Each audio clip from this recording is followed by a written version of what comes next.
Sofia tu ilungar manumalo langona olema Dese masangi e tau sa ililonala Wamoni ai ole fai fe au ele o se fofoni loi mata Wa fai ngata Leo tua wa fai ngata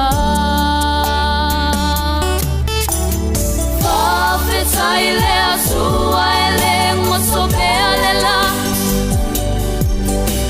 Le so foa foa e fau fau ai ta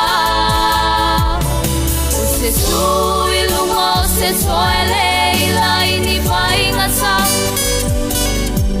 O lea sua e sai sai lo ima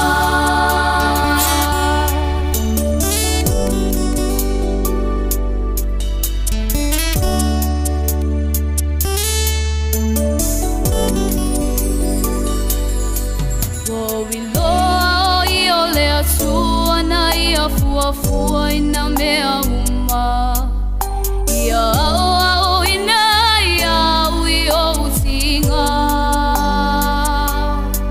E au ngā o mea e tutupu e so e a fua i lo uola Uso e whai ngofi e mea uma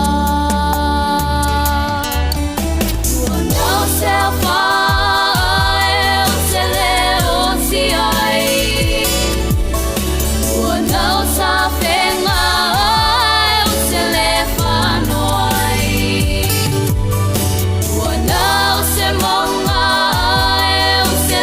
Lili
o te wala watu e ia manu malu tatu tutula i se whapai sao tatu nei watu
o te wala watu e malu ainga nā tula manone te uma ala au wale malmale rofa mo le tatu tina nei.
O le sauninga whale ainga. O lana au auna le wa wala wina e le tua. Le tina ia Faapito Matoka Iosefa. O maia, tu watasi tō loto ma nganga. Tātou te tāpena nai le nei tāpo inga. E whai mabi inga ma tauranga. E ala ele soi pua ngā lue o lana uauna. O le a tātou tāpua i atu le atua. E tō tele whawhine e a mio le lei i lātou. A oe, ua whāsiri siri oe ia i lātou ma. O le mātango whie pero le. O le mea whātau waa le la le lei. A o le whawhine ua matau ia i oba. E vi ia lava o ia. A watu ia te ia le fua o ona lima. O ana ngā ruenga po i e vi ia o ia. E tasi le mea o wole atua ia i ova.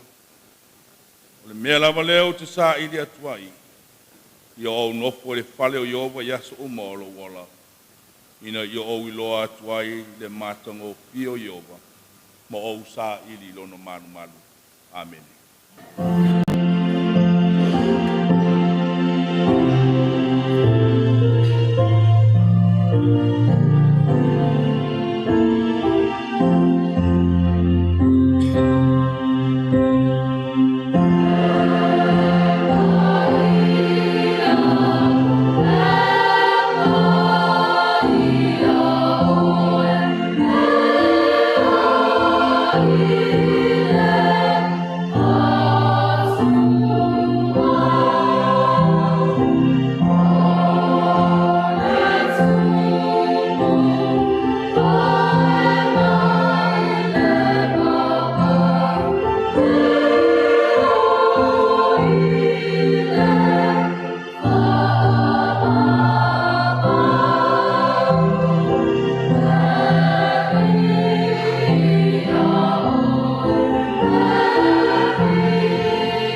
tua pa iae, le tua mamad.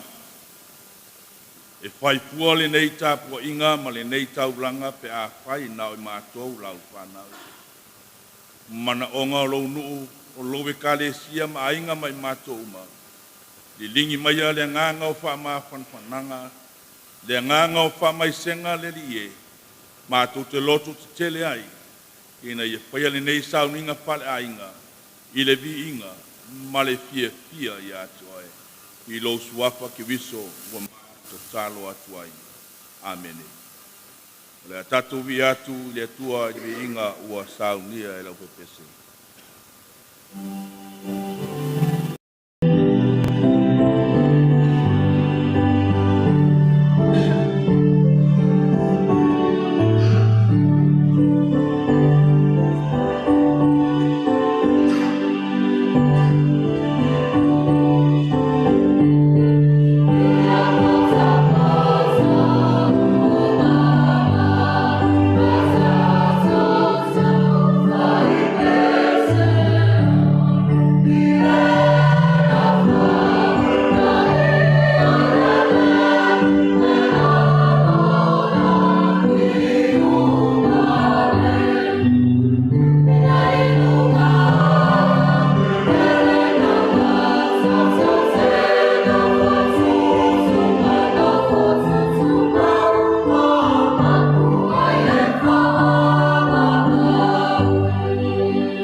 Le atua paia ma le atua mamalu laulava ionga e tō tasi. Le atua o le na whetala iane o na iai lea o mea umalava o lau fuofuang paia. O le soifua ma le ola o lau whanau o au fuofuanga mamalu ma le paia lea ia i mato. Ne tuina hoi le nava i le tangata i na iaola e au auna e tāpua i atu oe le atua e tō tasi. Wa mato yai o luma i wa mato pātasia ono o lau paia ma lau pule whaitotasi. E ala e soifua o le tina sa pele i tonu ainga nuu ma lowe karesia. Ai meisio wha ai wale whaia se loto wa pule pea lou lava pina ngalo whaitotasi. Wa le no tia le vi inga ya oe ono le molimo le oti. Wa e te tau pia lava le ie i lau whanau mai mātou. No mātou a wae le vi inga ma taulanga whaapitai ya oe. e sula i lo lofa mo lo wang le le soifua mo lo matu ola ma lo lofa Faapita tele le tua ile ne fiapi wa matu poto fatasi tono lo malu wa matu la ngona i pea le mafana fana au lau tau singa ile soifua mo le ola o lau fanau wa matu ia i fie yo luma i lo lava vi inga e lea unoa Faapita mo le soifua o lau wauna le tina ia Faapito ma le tele o tausanga maaso sa soifua ma ola ai sa ia whaatino ai lana au nanga ia te oe le ri e tonu ainga, tonu o lo nuu ai meiso lo lava e kalisia. Whaaftai tele le tua i lau whaasoa. Whaaftai lo whangaina o lo tina nei ia te oe. So se tiute ma so se whaiva sa punou ma au nai le ri e whaivi inga ia te oe. Whai ma taulanga Faapito ia te oe le ri e. I mea umalava sa ia whaia, a o soifua mo mātou wola whatasi. Whaafitai tele le tua, tele, whaafitai i anga waa, whaafitai i tā leni, whaafitai le tua lalo, a o sona pina ngalo le rie, sa tau atia e ai whanau ma ainga, o lo nuu ai maiso lo e karisia. Whaafitai tele i whanau le anga lei, la latou tau singa sa latou whenga iai ma lau au na ile lalo langi nei le ri ie sa latou whanga, sa latou whainu sa latou tau si so se mea whaafitai tele le tua tau singa pale kalesia le ri ie whaafitai lo wang le lei wa wale na le tino lo mātou wola nei a le soifua mo lo mātou wola whale nganga o la ia le ri ie e te pia sila iai, pe o i tu aso e wha umaina ai le soifua, e ala i maliu ma leoti peona iai le nei piaki. Whaafitai manuia le nei nu. O se whata pai taulanga, o e watutopi ma punu no e ngalu lue lo fina ngalo, ma lo whaafitai tele le tua. O e tai tolu ina latu pe au ma ngalu enga, o e pisoa soani o lo latu walawina, ia whai mawi inga ia te oe. Manuia poile nei nuu, mata mai lava o te tele o i maunga iti, o lowe kale sia, o a inga fuepa mai le ri ie le ne fiapi, o wo mai e masani, ma lo Faapita tele le tua. O e wala tula ngona ina lau wala au, e ala i lau au na male tina nei pe ona mātou whaatasi ai, o whapena ona mātou o mai, se o mātou mori Moli mau patasi lona lava soifua a ola mga due o ia i lowe kalesia ai meisi o mātou ainga.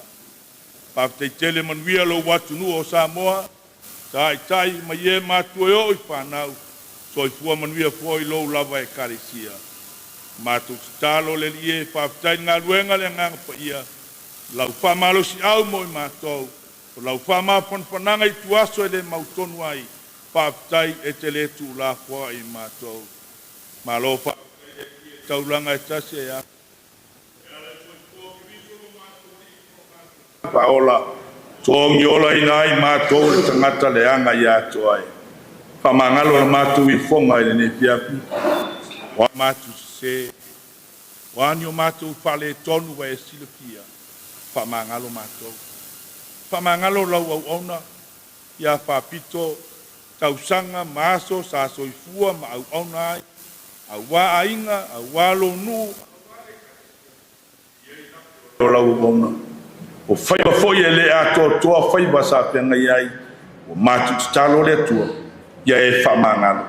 Whamangalo le nei nuu ato e pau ma iona tua oi, o au na ngā lue, ma so se tasi le rie. Ai meso le nei whaapotonga i pa io ainga, paolo mangafu mai o mātou patasi. Whamangalo mātou le li ia i atu ai. Whamangalo lo watunu, whamangalo o i kalesia le li ia. Al te talo e le nei fiafi. Ta maa mole au etu la fwai mai mātou. Ai meso le nei whanau le li ia. Watu ua nei, iu ilawa ana mātou la ngona wa umone e whetalai le li ia. E te le tua mātou e mātou oti.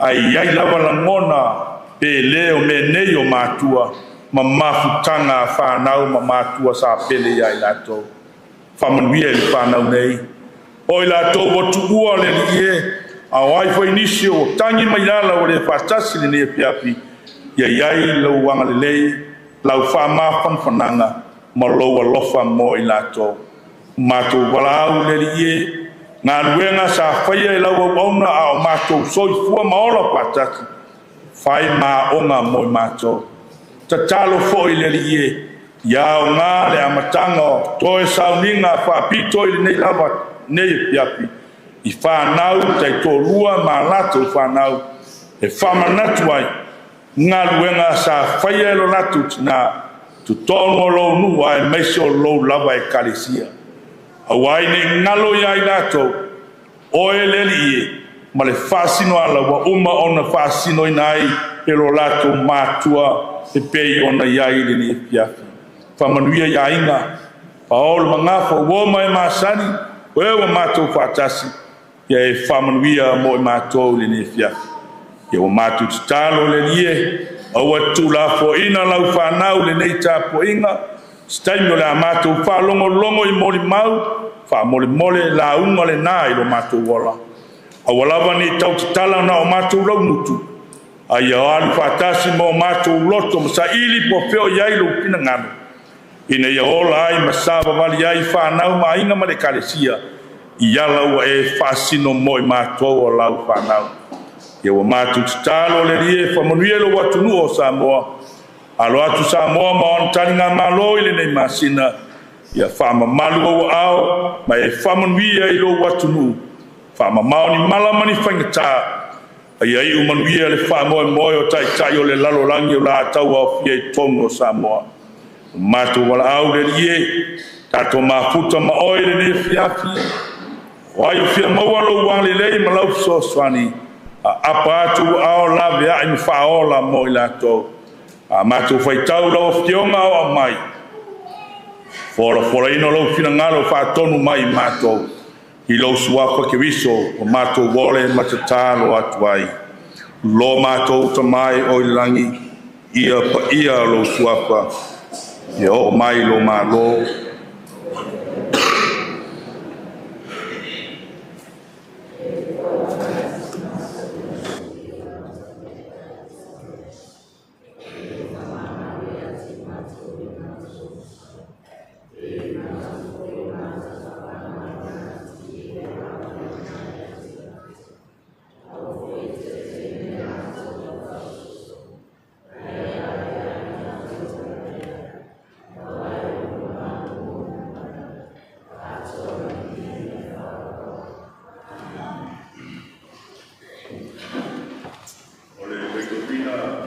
nei o le fiong pa ia le tua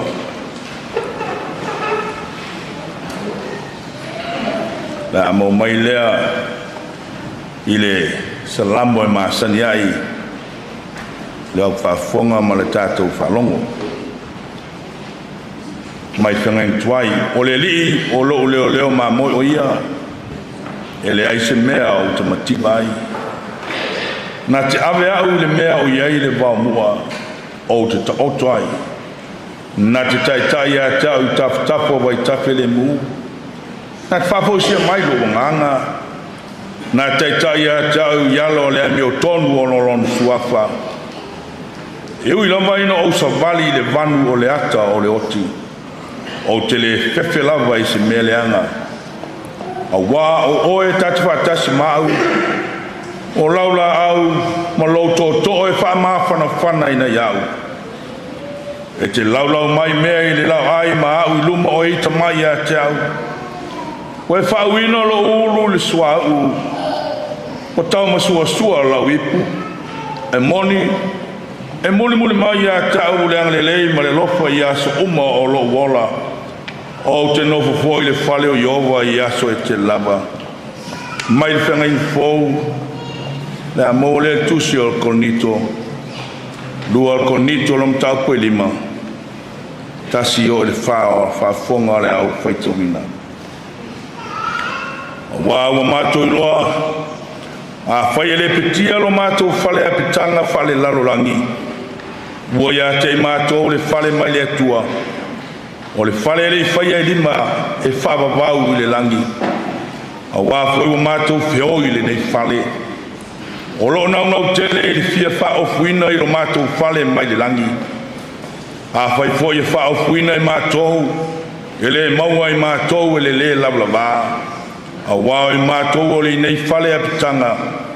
Ua whioi mātou o lo māwhatia. E le ono wa mātou loto ina ia to e se ina ofu. A ia wha ofuina ina ia to whatu moana ina li vale I le ola. O ia foi o saunia e mātou mo le nei lawa mea. O le atua ia. O ia foi o foi mai le whamaoni. O le nganga lea ia te mātou. Whamanuia whamamla mai le nganga o le atua. Le whaito wina o lana whionga pa ia. Tu mau ia te ia lona lava viinga. Nei e whawawau lava. Amen. Lei whaasoro mai mo li mau pena masani ai ta poinga masauninga amata whawhenei. A vei nei a manoa ta ua ia te au. Au te mua ona u whawhelo atu ai pa ia malu o le tātou. Mafutanga I le ne fiafi. O te whawhelo I atu, whawhengainga o le tātou a whio anga nei. Lau sunga a mosa malwhalitua, e whoi le sunga I whaifiau. Ia whawpea whoi malwhalitua, Io lau whainga luenga. Ia malo le soifua, malo ngā lue, malo le whatotoa. Fiau mga luenga I tono le afioanga. E o tō pare fiangai pēa I le aso ma le aso. Whai mawi ingo le tua. Ia o tō fiau mga luenga e peono tō puno no wai. Whawhela foi pa ia mtanga luenga. Tau mtanga luenga ma presidente le lauso. Pa ia mtanga luenga I tūlanga whalupeina. Mai lava I maunga te tele e o maunga iti. A mese matua malolo mano la veloa tanga luenga I mai mosonei e whapefona o whapelo yatu mo whatalo whatua I le ne fiapi malo le tau atai malo ngā lue e whailava mai ingo le tua lau whiau ma lau au nanga pe on tātou ngā lue ma puno wai alo tō soifua mo tātou wola Fape foi no whawhelo ai mo whatalo whatu le paia paolo mangafa maina. E o tātou whatasi le ne fiafi. Ono walau paia le tua I lana ono nei. Leo tō paia mo tō sao le ale ngafa tau di maina le leo le whaiwhiau. Ai whapenao no whawhelo iatu mo whatalo whatu. I lo tō paia malu. Ai mai se o gō mai masani. Whawhelo atuai le suafo le tua tamā le alo malengang pa ia. Ia e whapefoi no whawhelo iatu I along whanau nei. Fito tonu I tina ia Faapito. Lo tau tina sa au tau mafuta.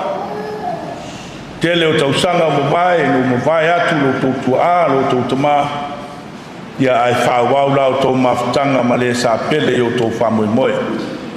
Ma lo lava ia tō tōl whanau, ma o tō whanau mainga, ma lo leon sai, ma lo le lo tele. Whawhatai mo ngā luenga, me uma sa o tō whaia, ia ao soifua lo o tō tina. Me lea whanau mainga, e leo se aso whanau noa. O le aso fia le nei o Faapito. A wā wala au lon tai o lo whapena o nga due ma wauna. I ona tiu te mo na whaiwa sa nga due ai a inga nu a mexo lane kalisia. Me lea tō whanau ia eu lama ina tui le oti maletina. A le whanau a ia e ola whakeusiano I le tua. E sua malia ia I la tō. Le wala au pa ia le tua. A wā o le ala e tasi lea. O lo tō soifua mo lo tātou whamoe mo e talu se ia. Ia o tō moli mau le ngata I whanau a ainga mai masani. Ia o le a tātou whalongolongo ia I le ni fiafi. Me lea, ia o te walau atuai, moli mau a ainga, ia te tō whanau, ma tātou ainga.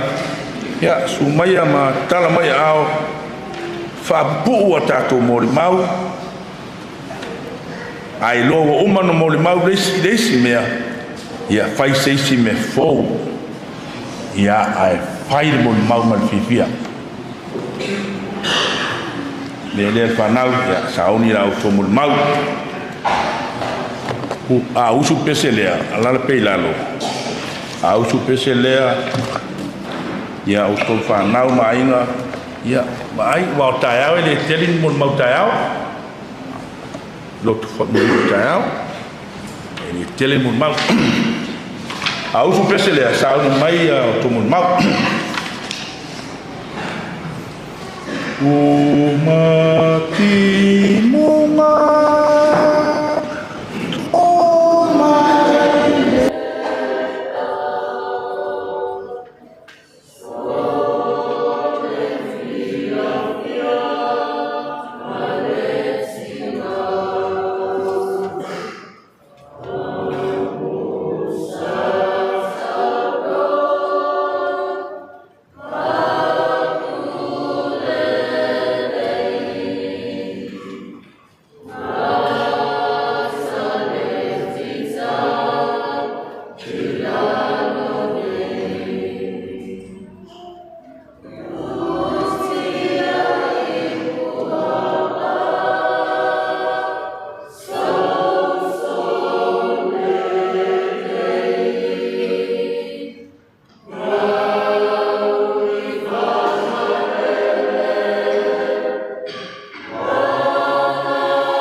Mai, ele sope le vasa, e malu le vasa e le li. Ino o tu natu o tō wha moe moe e le li. Ia a matata tō moe, mau moe wharwatu.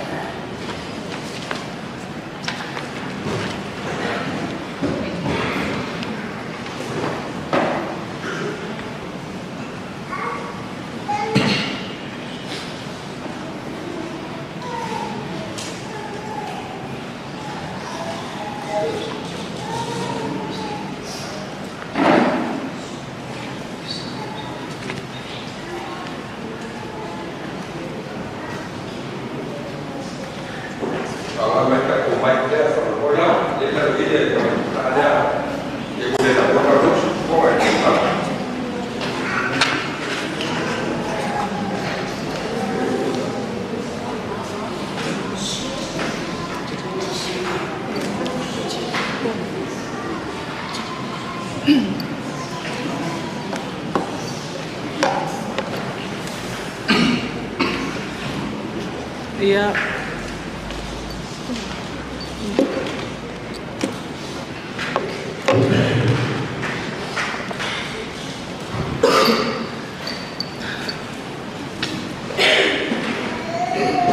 Moana si whaktai I le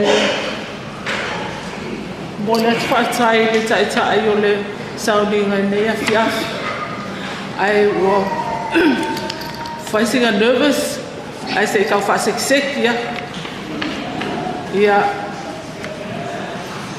whaktai le tua wa tātou potopoto mai le nei a fiaf. Tātou maua le ola mal malos. Maua le soifua. I au nā le tua, mō tātou ainga oma e tau I le ia anti Faapito. Ia ai mō mona o se whainoa atu ko aia. O au, o le tama e teri, o lo tama tau tua ma e teri, ia o e teri. O le uluma tua lea, o le whanau Iosefa Masarai. O le tuangana o lo tina sa whaatasi Faapito o le mafuanga lea o lo tulai atu. Ona, mo le aine o mātua. Ai ua o malanga mamao mai lava. Ona I le ngalo le alofa. Faapito. Faapito ona o wala ifo I vai moso. O la titi a whapea. Ma ton nofo I. Tua I le mele iei ia mona ma tumua ma whanau. Sa iei foi la matoka I. Sa o man mauina Faapito. Ese le loto alofa. Ese foi le file mu. Ese le whaalongo I matoka. Ele whaalongo matoka I lon tinama lon tamau. Ai whaalongo ia Faapito. Ona e pele o matoka I Faapito.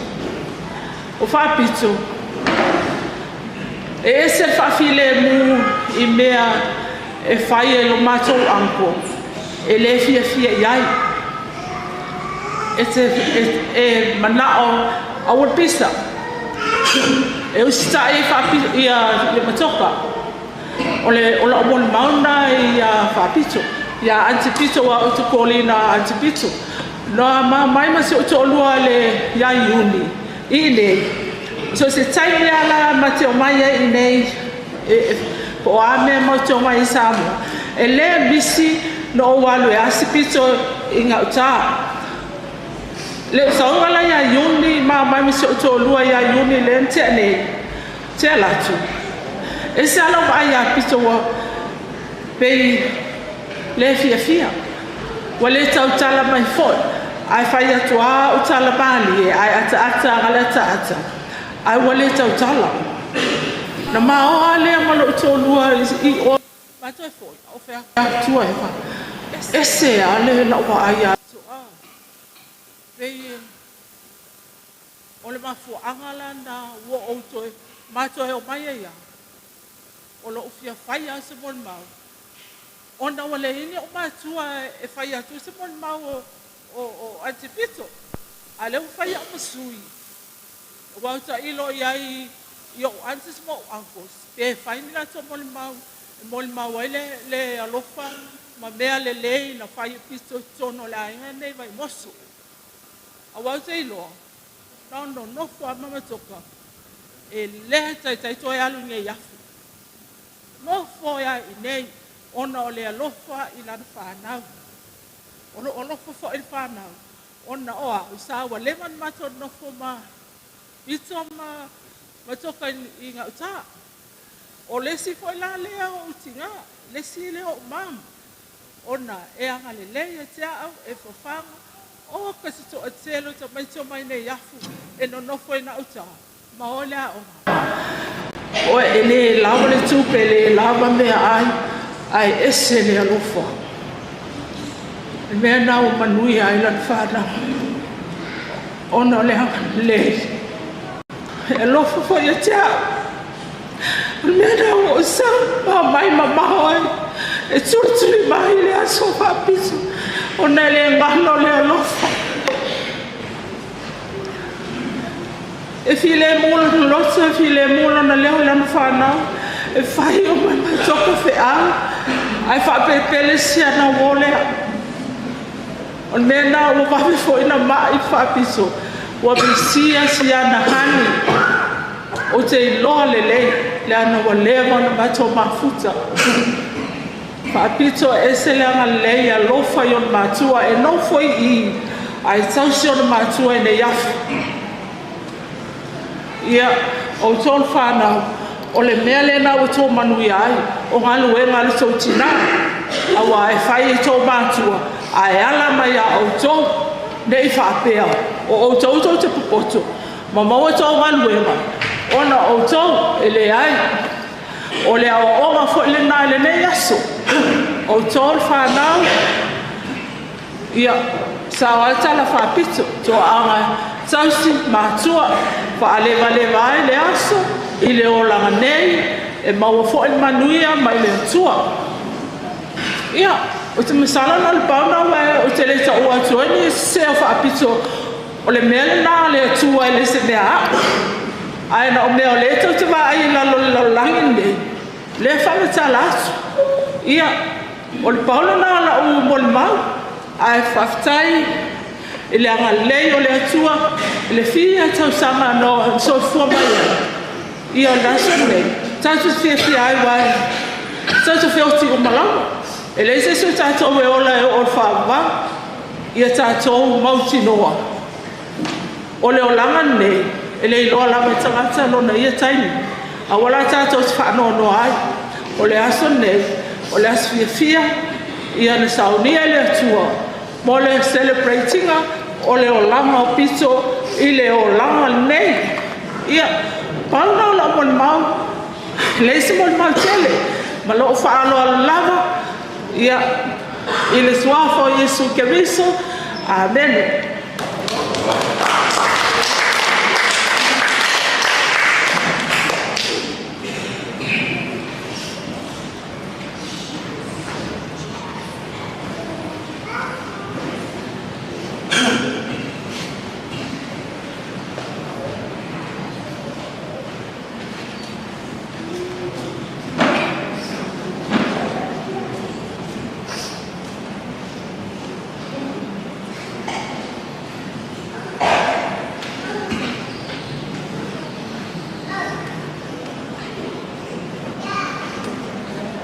Ya, ibu umat tu mun mau. Ya.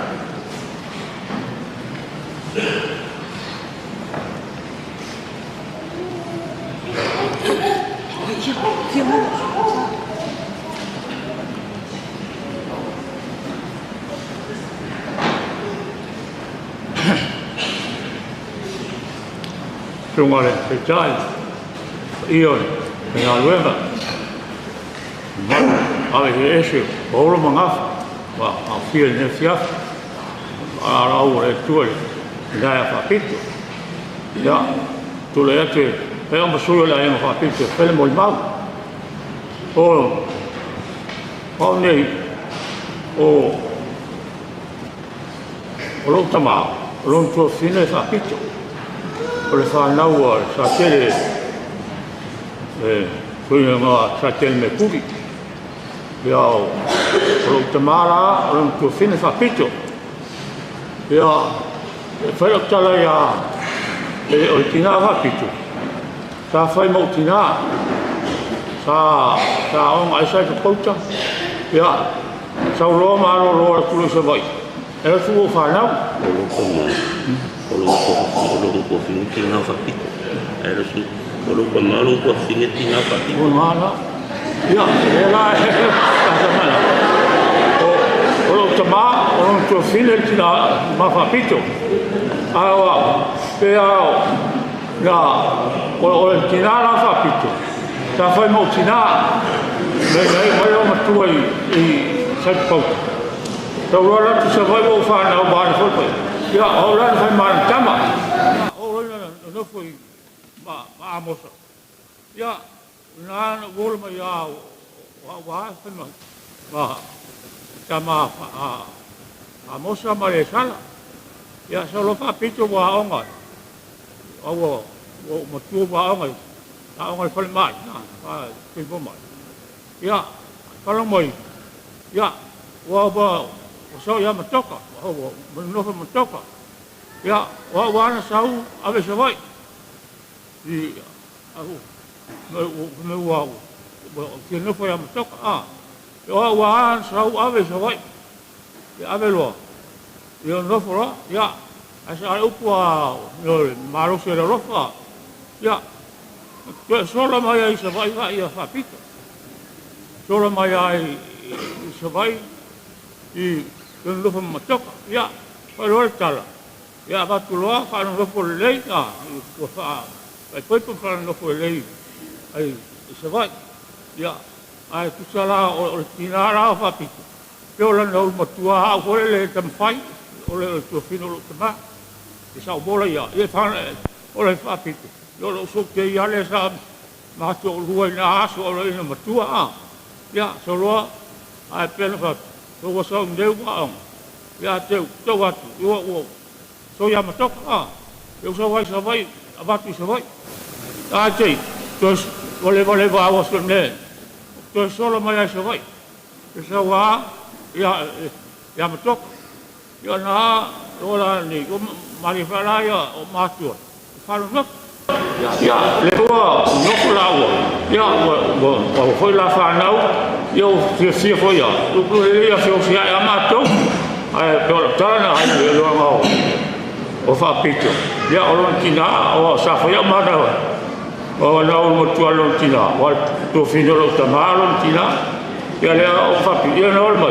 e pe ma ora na tu ya o tu au na tu ora pa ya e ya o mai o sau no foi Matoka ya pa pe o le o le mo so ya mo si la fa na ya pa wa me fa mo ya fa mo le tu ai mo ni le la o rang bon fa na le o le vai chau ya yo so vai chau vai ora ma tu ora ko ma ya ko le foi so na so ya do se vai o fa so le ma ya Faapito ya o to sa o to mai la o to mai fai mai ya ma to le ma na o tu a fine ya o fa na ya va tu o le to foi mai le ma to mai no o le ko o mo no ia pe a pe o Faapito tangata e so il matua ia fa pena fo tanga e tu anga e me se coi no mai fo le no ta tu anga fo le anga oficial ia ale la o no fo Matoka ia fa pe ale o langa la tu o tu le a wa me fa se vai o wa mai mai ia le la a me le tu ia lo Faapito ya ta sia ya na tu pe fa nau ma rue ma sa foi la tu tina ya mu dai ai foi ma tu pe la tu ranga fa ta o a ma sa fe tina e te sia mo pula Faapito ya le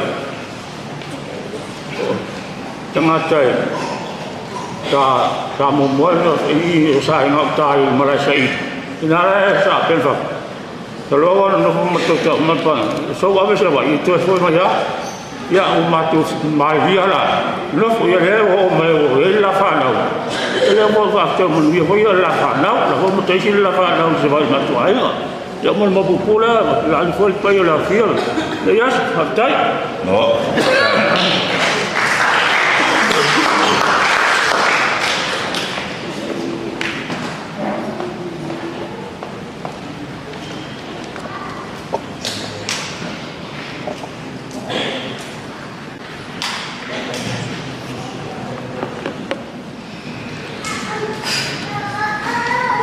Ia si vai foi eu não vai não ver a nossa tato sauninga ia olha só tá fazendo mais fácil se matou mau ia ai wila ba ia ia. Tai ni pa pele nga te te ko I vai no. Ana ko ni tau fulu ai lima. Ia. E tua malea pa pele. Malea nga mawalalo. Patai tele mo la no. Ai o pa ia o Samoa o le atawama. Ina na ilape se whaangatalanga. O pa ia ai le toi. Na whai se I oto le nalana. Na toi suia. O te tō mai natu I le maua le metutisi. Ne o lau hilo ai. Lau whai haluenga ma le au. Laena ni to amai lotu la sa fai mai sio le sile te pai tua ma le lotu fa tai asa va ni lotu ma le lotu fa tua na sin ni mutia se fa leo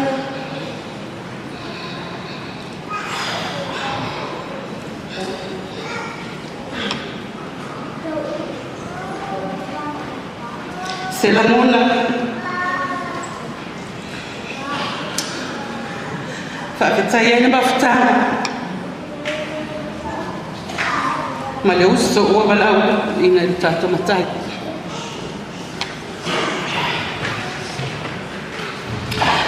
te pai tua ma le loto fa fitaya ona le uso sape mamai Olha, eu sou Faapito. Eu sou uma sama.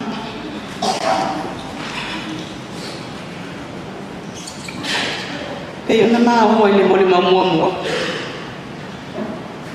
Eu lava ina fama mai tai sa ni na ama a falo watua. Tai se vai. Ya, a me se na fo.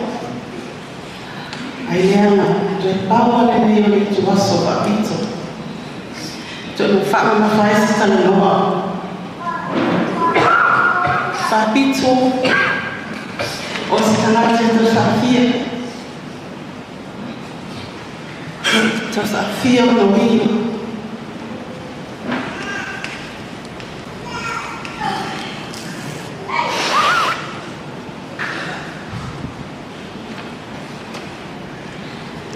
Faapito faz etala. Então ele não vai lhe é a malu.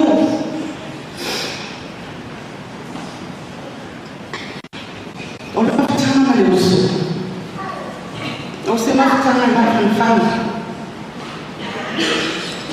Eu lá vai na mal e não faço. E tem eu que falar amanhã ao New Zealand. Ai falar amanhã. E aí eu lhe fora aqui no telefone. Ela foi faz lá. Faz lá para trazer no. E trazer no ai na tua aí ia. Ai amanhã mais for. E tem a bolso. E te ia Matoka se vai ani sua famata. O outro atu na mauta. E ona fai foi eu tá passa vai entrar na moto aí né. Ai fala no history na mata. E ona foi ele tá aí na pena mai aí vai na no foi nei. Muito sama san foi o watuma sama tawa na matiwi sabat matiti sabat ila na sama to ai sabat ai na le ata la mo fai batai lo am o ina sa mai le awa foi o isio mata la na o isia mata le fai e mata la no a watu sabai ia e na watu sabai. Akhirnya ya lama tu orang ini sebab lawan lah tu, fire tak bisa almena e no no ia fa le si tala no ia o fa ia tula tala ia e tai no e fa pe no fa na to fa le no to ina nei e fe na e ha to e pe io se fa le se ngu fo le ma to fa to ma to tala no ai le po se tai no se mia ai ia o binga io ma to ai e ma te tala no ama tala ia le te ia le o to tali tala fa fa le so ia o la fa ai foi ai ai na mata sta fina Faapito e se foi ai awa mo na to mo ia sina fia e fai o mai pe na mau e fai o mai mata sta fia ai na o li foca luso na lo sa fa ia o ia ai e pe foi la tala ia wa no le tino sto in no matafta e pe I o le ai no Faapito le e no foi matafta e pe se ai no ele pe se ai no Matoka fafatai foi ia Matoka I lo na tosino o le uso ia Faapito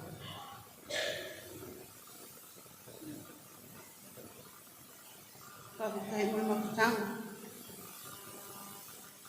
Faapito po mo pautuanga Faapose iyo na iya sai mo sai mi umala na tang Faasoha iya sa lo fa ole amisiele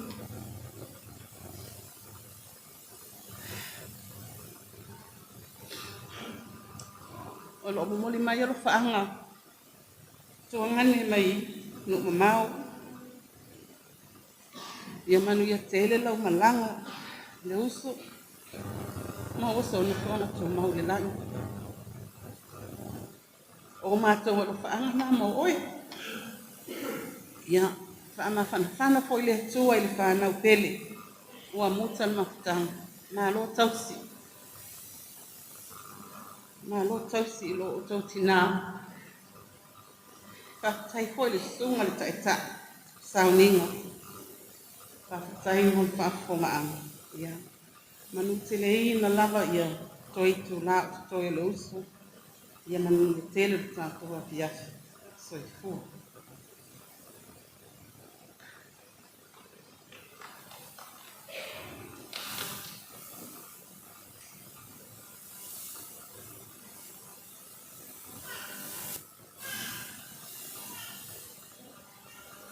Ya, bawa pemul mau pas baik.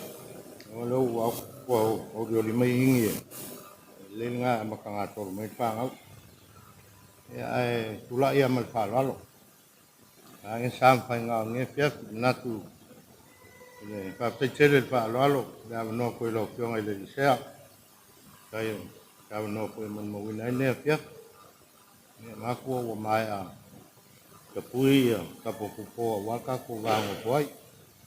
La pio koyo kabaum samo leoi mal makua ya la kai ya mai ngova pela la kawa ia fur ka kungu le fio kamal pale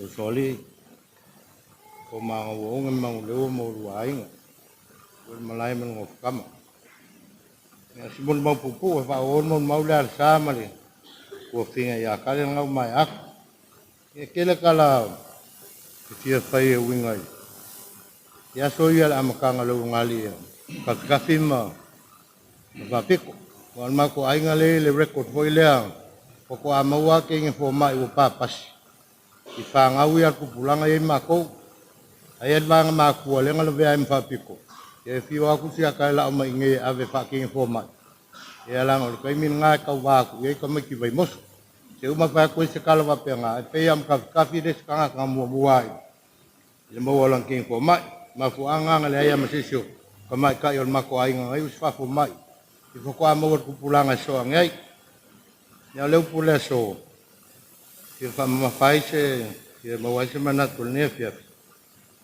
ia le la nga manga ia mo salo ku fai ka wai ia upu al pese sol mona e fa tau ni vai aso i le alo fai no le tino no ia le pese sol mona e fitu fai mo mo e ia fangata mai ko po iva fa tu se manatu e winga il tuo yo ya poquinho ia po le fio ko ia se katia Faapito fa pelan matua le pele matua la le matua matongo fio oi e fa fia ai oh love how beautiful and how pleasant you are with your delights ia le ai fam kalanga le upua ia le makua ku se kawaso le ai DRA le neias ia le lo faino le tino e fa au lo fam kalanga ia me winga ya Faapito le longa ko kele le lo le sa no nei le to pina ya kali ngo fo ai fai ka fe au o makua inga ya so ia nga kwa kulo laval mamma pa ia le le mele we ngai le ma ke ki oi ko ngasa pai ai va e afa skul le ponga e o so le lunga le maritana po le ngau makau po le rendi ia kami ko ale ku fa ku ko i fanga malo fa solo ko ia ava ka ungu le va al ka au le afa le valu le wa fu ma o ka falangi ngai awala ia la mai amosa o me lo pulanga amosa le ko yo lai va nga ai mako peola ala ko kasir mako kinga pela ko kasir Faapito le ko koko lunga le lodi o pe fa ko peli vai as kan ka foi se me fa pega ile wingo la pam kalang o pele o ya fa fo vi e Faapito ya ele ko puai o mos kamalo le va nga ia le ko fa am ko kafi ai le fa pe ingo ka ko kinga malu ole akua le kale sia fu ngale akua ka kua Faapito la ai o ku pua pe au ko fam kala o kile vai en kenge po fingi o la ko ko ka singi ko no se lot ia Faapito pele la fe o ka ko kinga ia fa malu ngai e fa ku puinga ai ngam fa ku pues ka si yo la ai yo ngaku le ia ka ua mal pese sol mo ngia fia le lo fa ingo lo kingo fa nga ko kuai le ai ko kuai le kalesia ia pe ang sa ngole pe ngole sia ia ise me fo nga kula pe ngo fa ia un kwa ma ka kia la nga mo sa lo kilo ia wa so uman ma ko lo ku mai an ka ti si do las lo nga ma ia lo fa ina lo tino o fa per ke fu ile ia lo sa nga le nga kwa ai fa ka ule pengi fa pele umia ale seri o va kulai kama fu ngale va di rakingi di yo lo ulai si seri ya lo ke lo pengi va leong foring ai pa nga ka ku kingo ko kuai le di lo fa lo kingo mal malunga le kuwa lo fa yo ka ku kingo ko kuai ainga ya o ngei aso e mongi o aso fama ia ia ai le fa pe a ka oki le ongo se fulu po le lua se fulu po le fiku se fulu po le var se fulu e fa pe le u ka le mangu ka le mai le mal le li le lo e se si le aso ai o ke mol mau o ngei ko fingi yang amakan mako ai nga o pa ngau kal malai sa i de pe on sile fie ka ma ko ka ko ka ko ngu uru male wa oilen mele la fruan il fa lo ngu i ka bosa ya ko mele la wala la ko le ala ka me ngam ko ma ko ka ko ka ko ngu ka ke uyai o ngala so pin ma ko ai sa ngom palang fa sa fu ma ko me ka nga kai ngalo kala la fa ya ilo ko ke le o kama vai mo e vai asi ngo mo fa le fefe ka ka le mako wa o le mea la mako ka sama senga fa ya so ki kiro si pe fu ka ko ngu ke le puru fa sa wa ko ka milon mako ka ngu e fiu lava vale o mako ainga mai sa kaua ko ngā poa wheo mai ei. I reise si sao ia mako. Hawaii ngā kau pisa ngā oia ia bagen sa kere leanga fio mai nge whelanga mau. Ia e le po i el mori maua kapkafi. E makua i whai ale loko wal mako ainga ngā kwa. Makua ko kele o kama mai sa vai. E kuia fio mai le fio le lisea. A pensiong malolo ia simbang. Mal malama le melo ka kuai. Masola ngao yen mako fe makua man mangekinga. Avida. Ya kapu sakele le. Faapiko lar ke makua mo man mako ainga mai savai. Ya ukol fanga. Piang ukom fayak. Inum ka presido le so. Not just loving your body pa pe fa au le fo ile ale sa ngai mo wai. Alo fa yo ko kingo. Ale alo fa ngai fa ngau ko kingo. Pe mal le ko kapu ai. Malor ko kinga.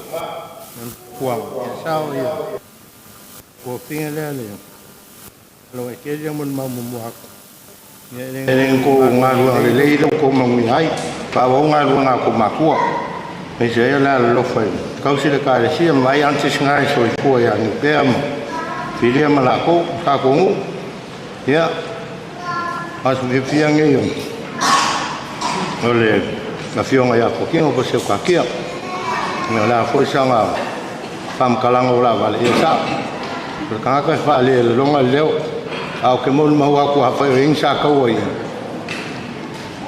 malia ya nga lava ko finge esa i malo e le ai se si o le au il ma ko gu so vai e dei for la e di mo fa pico ole a fio fo kapsa kene se o yele fo forge ai ga ge vai kau sei di malo mo mako ai ga no ia kama fo ko kele la ai la ko fo swa ya long fio malo ka la yo o mako am fa ngai no long ka ka ma long ko file mu ma long ko ya wale ka fo yo mako ai anga lila kuwa ila malanga mo so fa mau ile lang ya ma kuwa Ola fiaf, ia fai kaule, mako la fiaf ku fai kawas. Awa ke lo fa ke lo ko le se me le tau me mo wa. Ya fa nga vi ai le li. Ola small mau nge fiaf, af kai ke le lo fio nga le. Se mo la ngo. Alo, dai.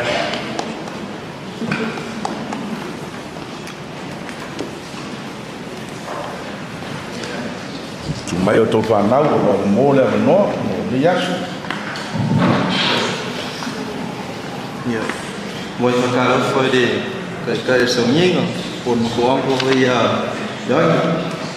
Karo whai te ainga ngā ko whakasi nge fiafi maro whatua, a rea kai rea ia, pa ia rasilasi o ainga, o mako ki ngā, ia ngā ainga maka mai le usu, a rea kai rea o ia, Angei o hini te mona mtoko o lo ki ngā e ngoa ia e sala whai hosa mo o kama a Faapiko. Sei whaisinga mon mapuku, e winga mon maumafka. O ngā karoi o ngā ola mai rau leikiki. E ri kausia o e lo ki ngā, an mea mongia o lo kofini, ma le rio pirisi. Ui wha mamo o ala mako. Ia mako ola mai ngau kai rai mosoko. Sa o kerea sa o inga mai le lo makua. Inga o makua ngi. O whai o kōru. Whai o whāngau. O le mea momo. O le osi a inga. O le moki ngā. O le mako e osi a inga. Mai ro leiki. So se whara lawe mako a inga e whai ni afu. Posa ko e reke kai misi e maki ngā a le alu matoko o au rawa maki o maki ngā a o kai kiki.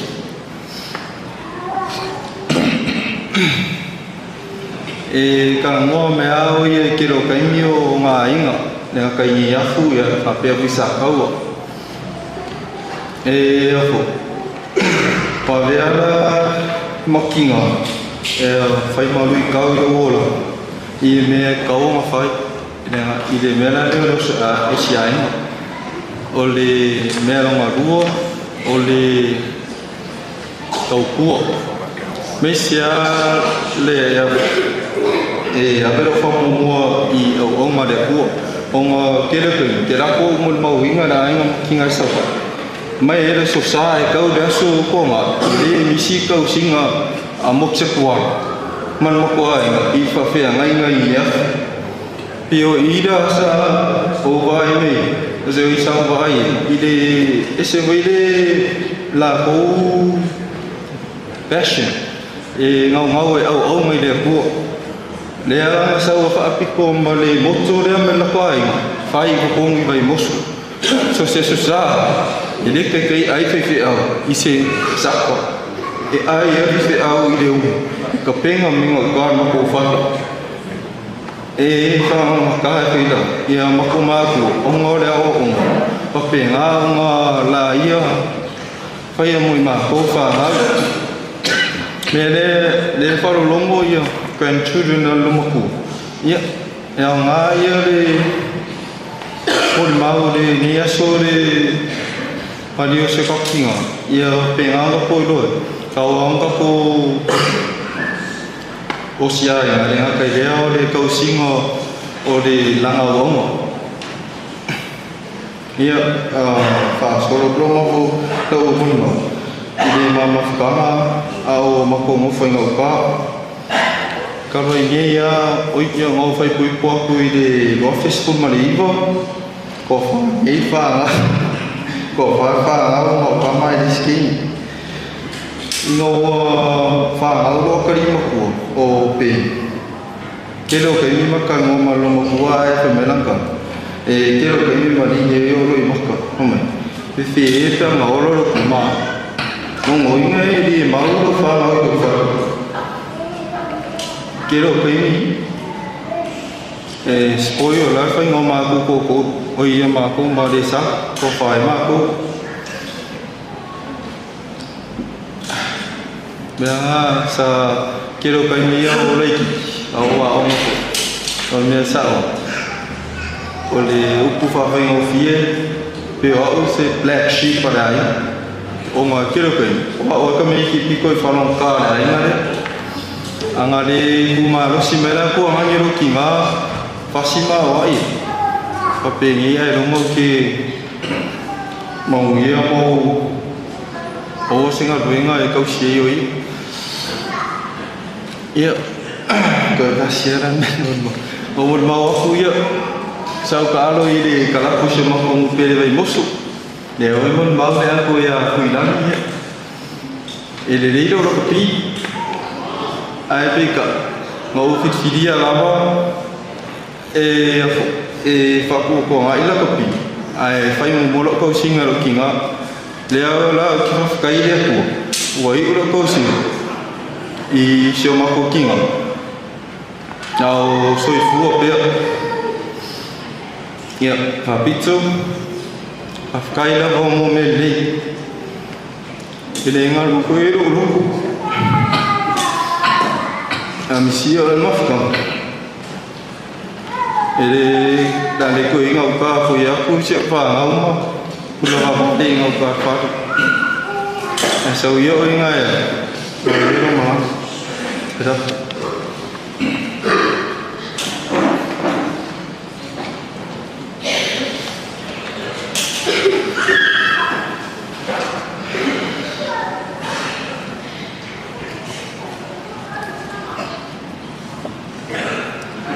Se manatu ole a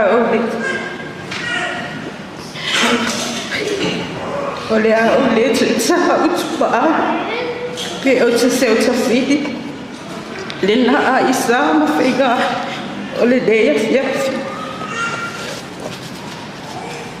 ni o tsa pa ya fa tsa le ma pa ya fa da ndu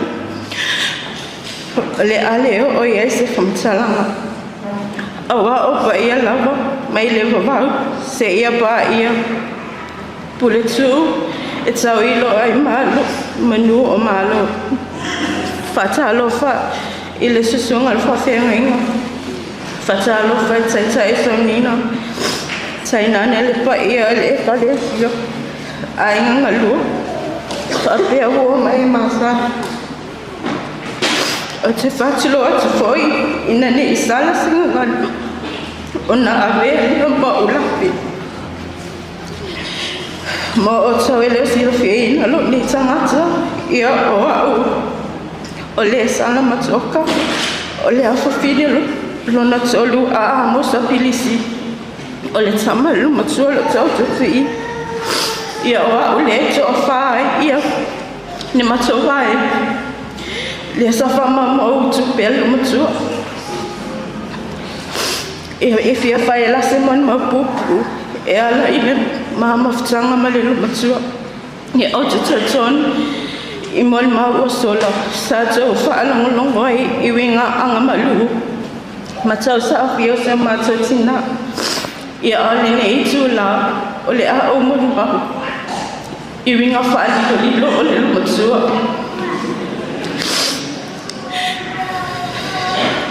A o soi fuasi o matau tama.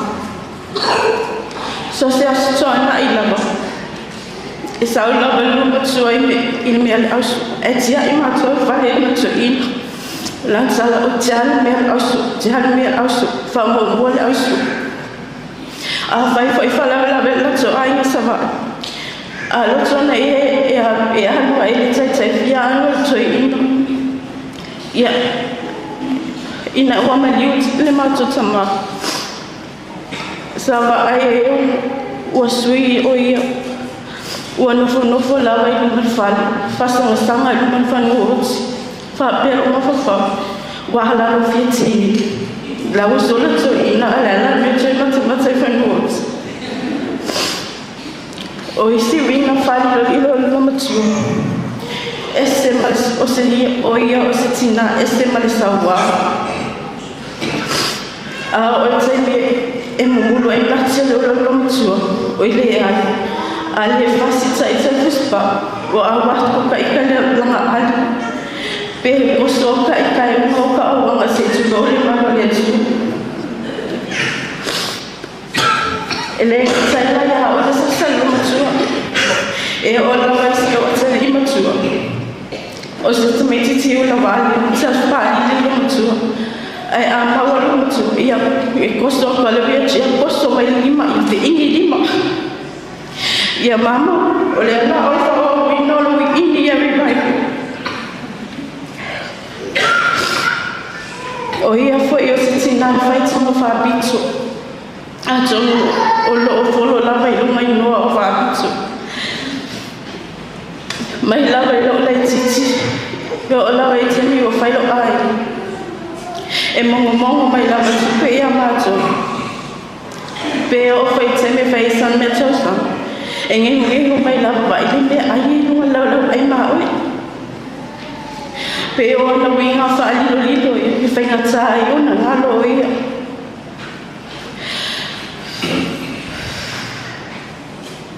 Ina ua whailo ai no.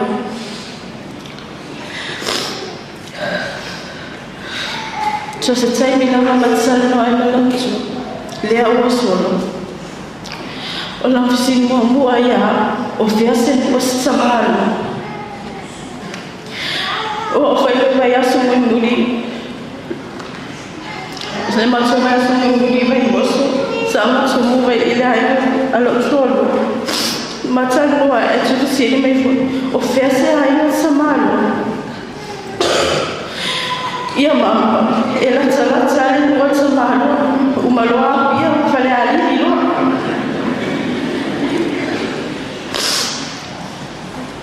Eulogy pasala sala o moço ele gosta. Salo fai lo sa fai ma fatu muito mumba e o neol. Ale o so. Le tio ta vita atin tu in fai mai. Absolom mai. Sofia o tia sui ai oi. Ai Leo nanu Sautai ai. O lea ua e se tongi le seo. Sa langa tila. Ua whapulo le tuanima. Ua whamalo o whaia le whaiva. Whawhitai tautua. Whawhitai le matua waitama. Whawhitai le alofa. Whawhitai mua lo tausi. Whawhitai le onusai. Whawhitai le mea ungu. Tau ina e manuia lo asa fia fia. Tau whimana lama lama. O alofa na, alofa ne. Manuia lama lama. We love and miss you, Mom.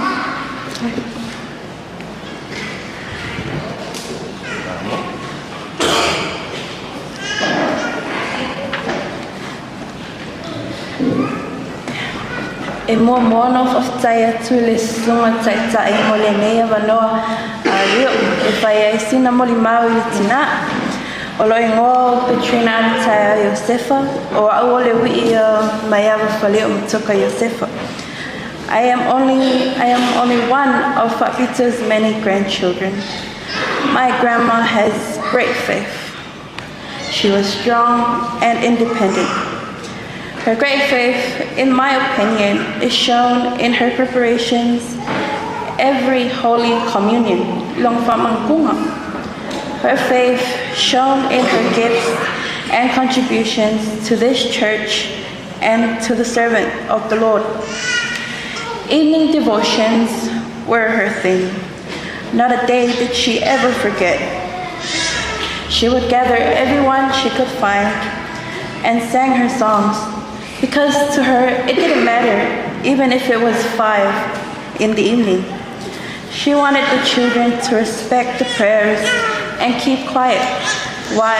Because she wants the children to respect the Lord who gives life.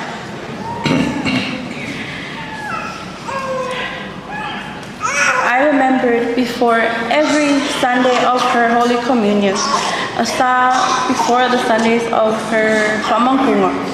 She would ask for money. Why? To give to the pastor. She loved to give, but she loved it even more to receive. Because of her physical state, she couldn't do much alone, but she tried her best to keep the house neat and tidy. She loved to keep stuff, especially certificates and report cards of her grandchildren. Mom played many roles to myself and to others. She was a wife, a mother, a sister, a daughter, and most importantly, my grandma. I myself still can't accept her passing, but if it's the Lord's will, nothing can be done. She was a wonderful person, happy, restless, curious, angry, and so on. But all these things make her my grandma. Our quiet, yet unique Faapito. I miss that woman that greets me every day out to school. Her absence makes me sick and empty. But I learned from my grandma to love, to be kind, to be patient, and to be giving.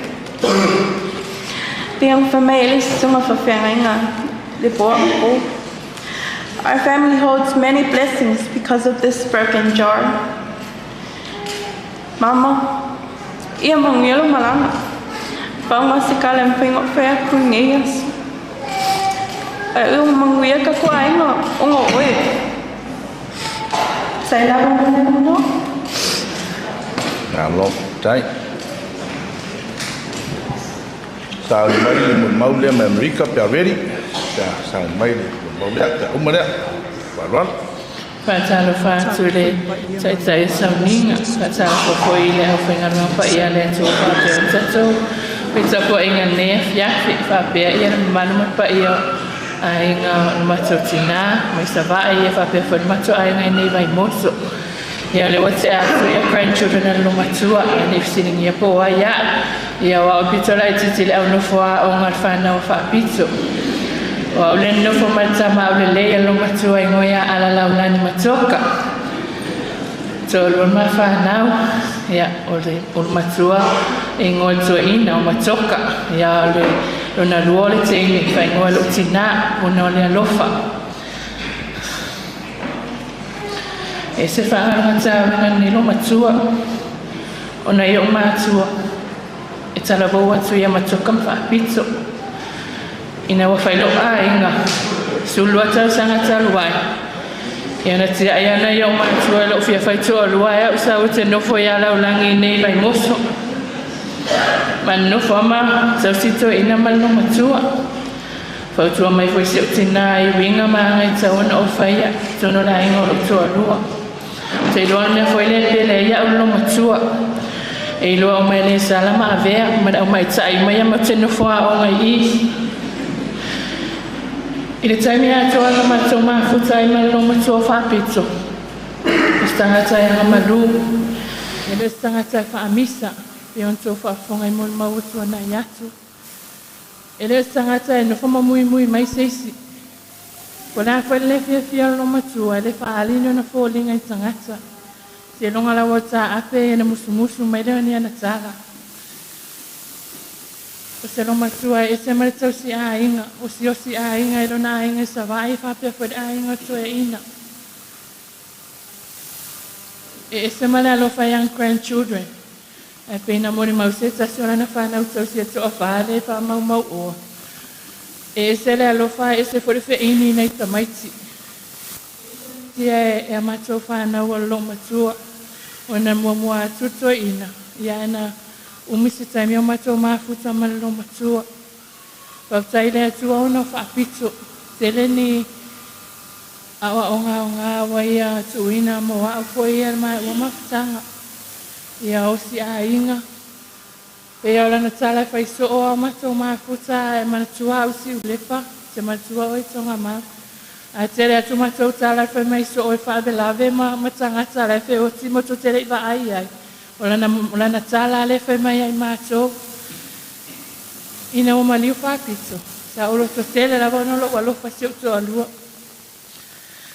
Aina o walu ane sa uni Faapito. Pio loi mata. O ia Faapito e ala yana mātou o mai vai moso. O mātou no foi. Ito amone wa ino mātou fai. E se matou o i matua e pena o lima whale vai. E nana matou mai la vai moso na lo matua lea.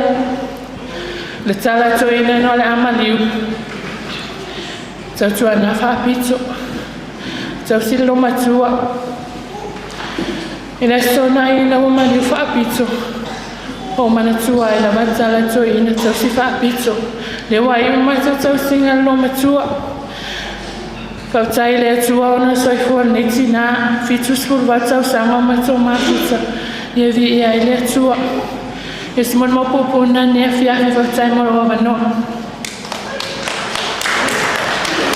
Talo Filipaio ni lasi tato aina ane se woma I masani te momo Taun mai matatu mol maule I Amerika lea Pots Tama Amerika pra mai atu ni mol maule something to o mono papilo ai mafatalo faile sunga le sea tai tatu samtinga fatalo fa foile sole sunga le tausin tanga len nani fatua le mese foile au fenga len atofio tatu wa fio nei mo lato fatua sole sunga le sea ia avese ese o tatu ai o magaf o mai masani fai tatu o to ne fiaf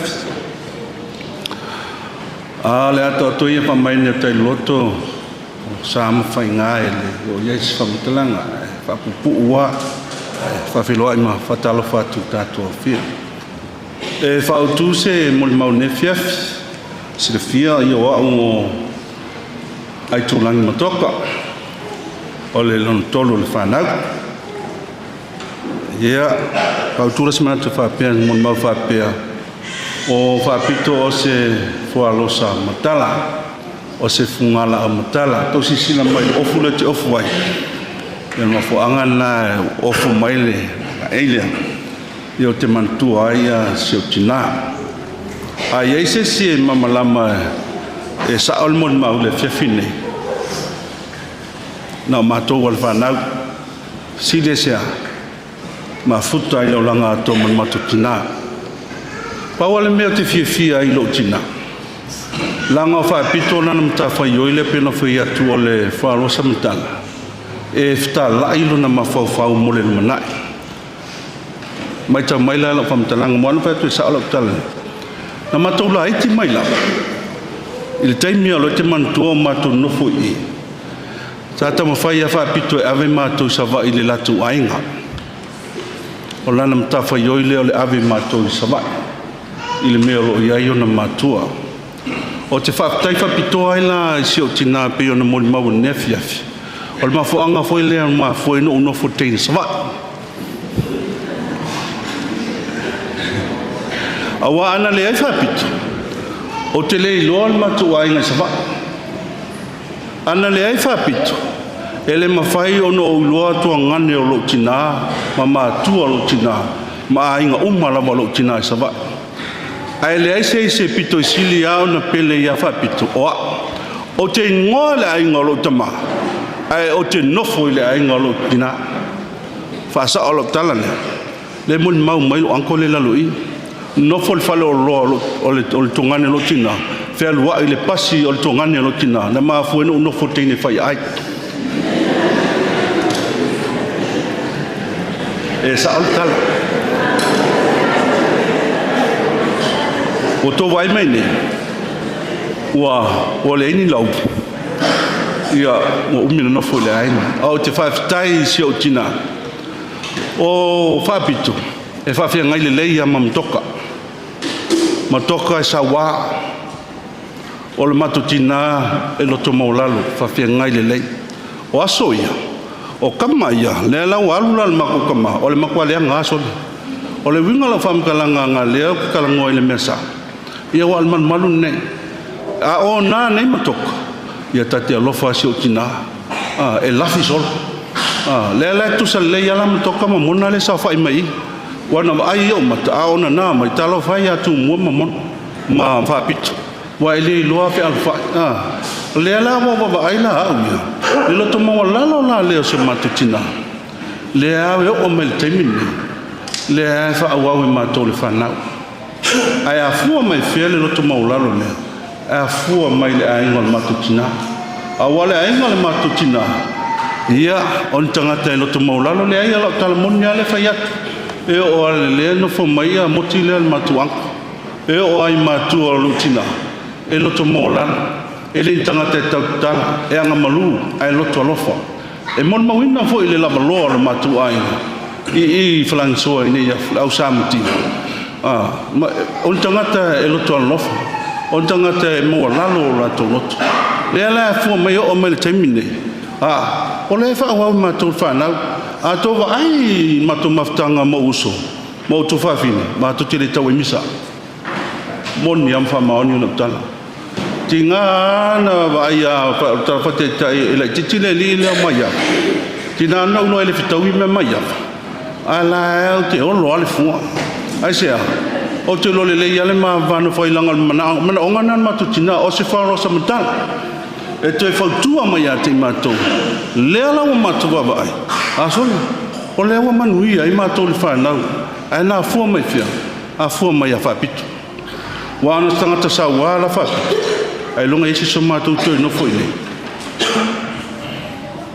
o le va ai fotina ya le temila nai a temila nei la tamaila le te fifa so ai so mato tina o Faapito tanu nei no fai mo sauni pia mo au ia no sa wata se la so to ya sa va o te o langa tai vai mos o taimi la o mana to feta wi le mo mon ma taimi fa pene o sa fai Faapito man tu special ko te sil fioto o mana o lo matu e fai fanga lo to le tai an pongsa o le pesela le te mai tawa le mon ma wana yo us o wa au sa le folinga mai la o le fai lotu on matuai e le ila se fai lotu o fai lotu awa te le lo po ai o matu fale sa fai lotu e pe sta mo mai ava fai lotu o moti e le al se lotu O lea la te wawai la saula, fōlinga mai la, o la te sau o te whailot. O te whaktai ei la e si o tina, le mon mauola si o matu tina i amato. O le tāua, o le whaamomua, o lea, o le tua. Le waila iai pese alo ma le pese. To te sifia tol pese e wo sau ale o kwea ko le wadi i o mai awa ma lau waanga i. O koe sui e se pese alo ma tua. Al pese ale a te mai tau te sau loa a matalo e usu le Faapito apea. Le pese le ono tātou metis. O le pese le a whaapitai lea. E to se whamunu, le pese penkain tō pese ina mai le pese le whamunu. Whaapitai i le atua.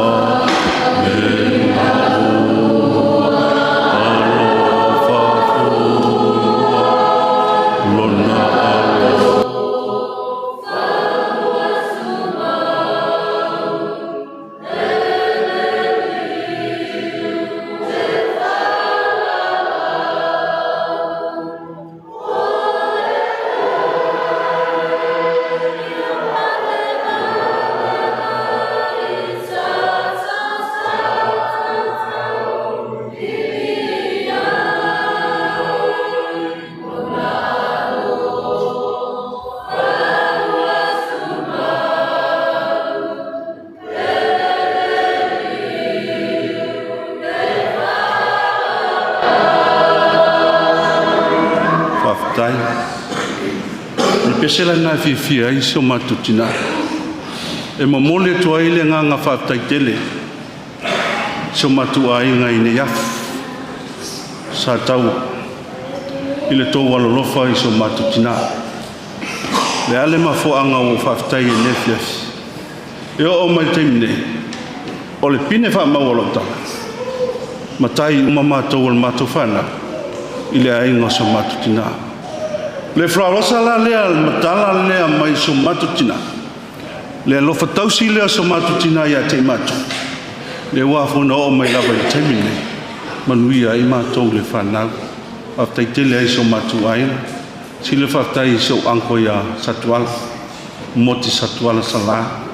Wapi o ia lea. No matu wa ai mai o laiti. Na ia whaua mai le tausi mai o Faapito Matoka Iosefa.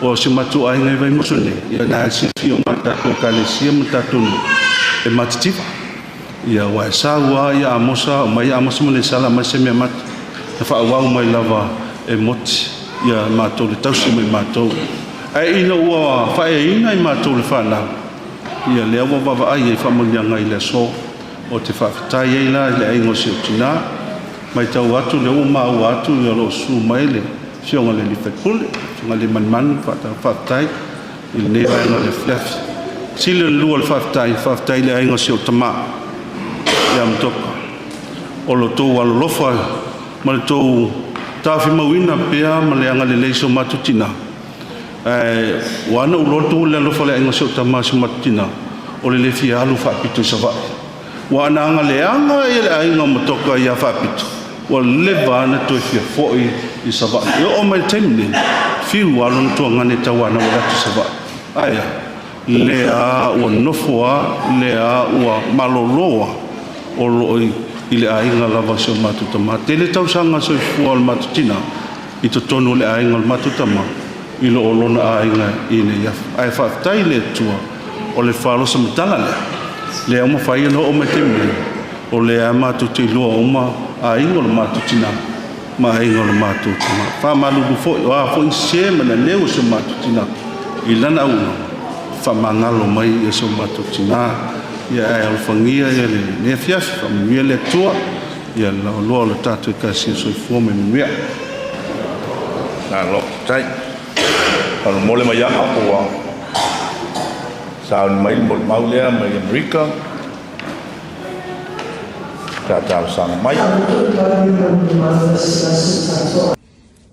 Talofa le paia ma le mamalu lasi tatou aiga ae me se ua ma e masani te muamua ona o faatolo atu i le paia ma le mamalu tatou aiga potopoto i lenei aso o oto paia sa ma faigatā i tupu mai e o le a le oo iai se faamatalaga nunu atu o oto paia na E au na whaamua le vi inga ma whaftai i le tapau e le langi.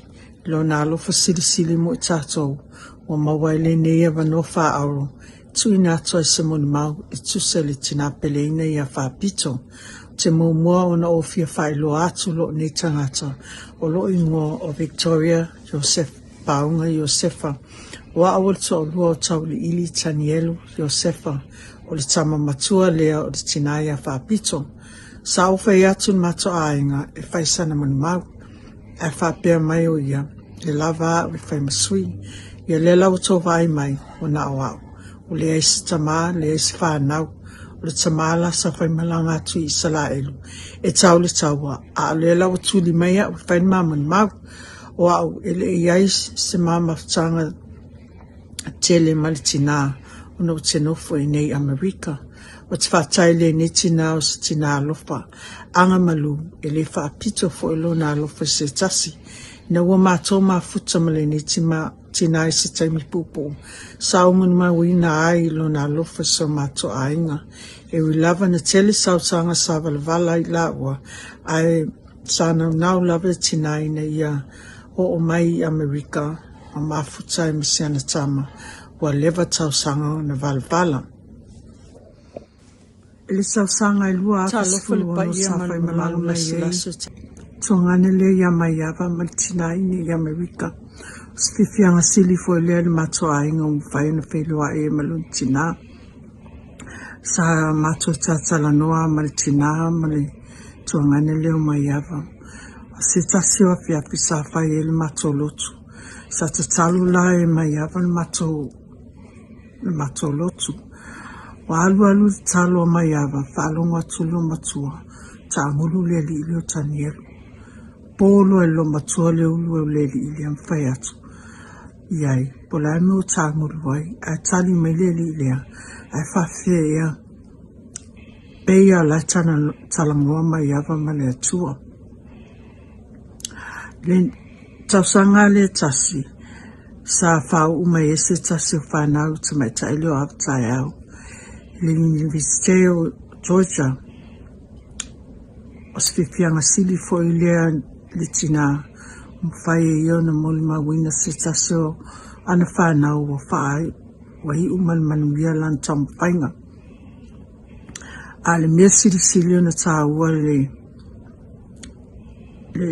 matoa inga il whai malanga mai o lon tina ua maua ina ia hia, ma iloa ina i fo ia hia, le whaasino manga, ma ngafo le lato ainga. Te whaatai le niti na i lunga alofa le mato ainga. Mama, a whaiwa Yesu se o le ilia ia tewe, ia alofa wha maangalo. Mama, ia alofa ngia ia maua sau, sono fuanga mau le mauto le li, alofa ngia fo ilo whainga malanga, ma tō te alo lofa tele mo oe i tina peleina. O te whai ele nei muli mau, pupo, ma lo o lofa ia te o tō, i le swafo Yesu Kiriso. Amen. E le sausanga i lua awhisfulu ono sa whai malanga mai ei.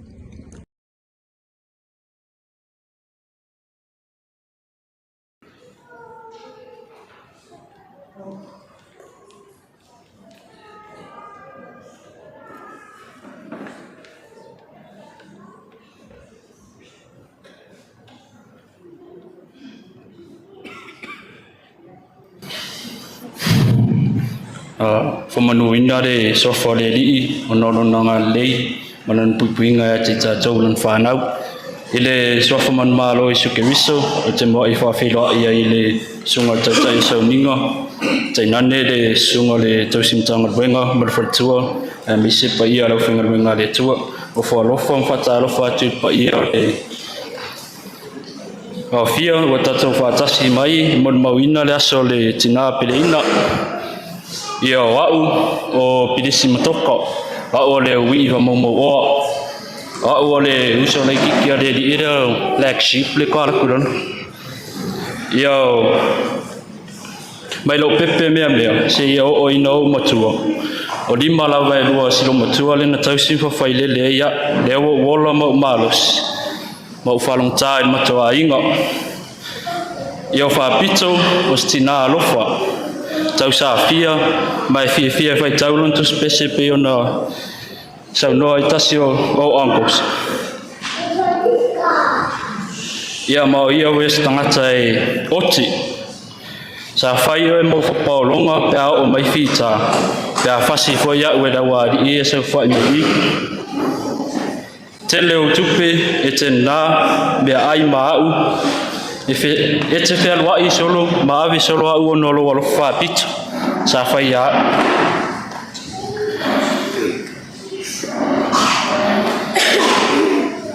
Whawhetai tina mo lau sasa mo lau oti e te ina lava oi o no se linga mo mātou lau whanau o lau sasa mo lau oti le nā leo o saa i maa i madia mātou uma Whawhetai tina mo mea uma lau ana e whaia moa o te iroa e rei whaingo fie ai sa e tausi lau wa marwha maoni a te i mātou te leo taimi o lau whalongta ma lau leo stai ai sa mawalunga lawa lau alofa ma lau whaitang Faapito i atea Whawhetai mo popo inga i taimi au maua lau malos sa tauina ai lau uolanga ai maise lau aonga Whawhetai mo te pena ina o mātou tangata i luitau ma lau se inga le nei o langa wa matou inu madia i lau whawhailenga ma lau tausinga a lea tina o mangalo sa use i ta mortanga o neo whale tonu o sa tatausi wale a toa i lau ai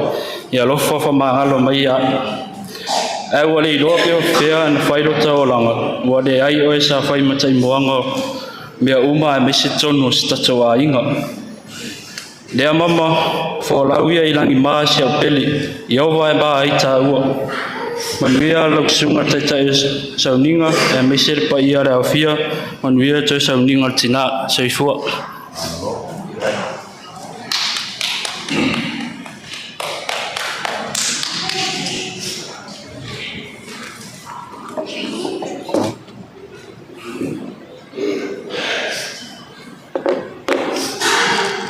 Whaftai le taitai sauninga molo o amnoa e whatalo whatu pa ia malu potu le nei tula le awhiawhi i a inga mamu mai e masani i o au o le umatua si o tamare le levana umatuna na moni ma i o au o Tracy so whainga a si i o whaile a inga ma umatua tasisi a matama ia mata te malanga mai pone Australia o no ole ia moni mai wina lava ole aso o si o mata o nana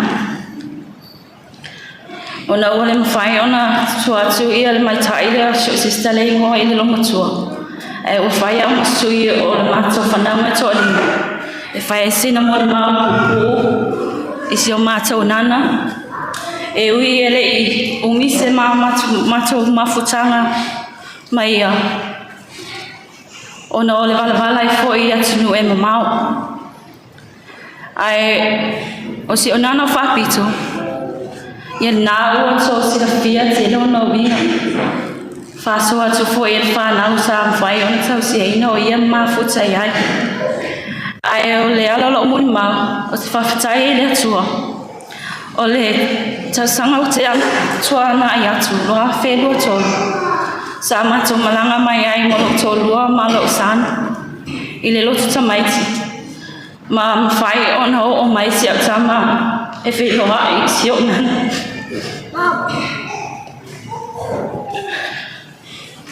o se whiwhia na tere e tea wa aroia e o mwhai ona whaai isi au tama e ui ele i le vase mata o mafutanga ai whawhatai le li i ana awala tai ina mai a iso mata o ola fo i le nei tula le fia e mata o te tau awe ina whatasi a si o mata tama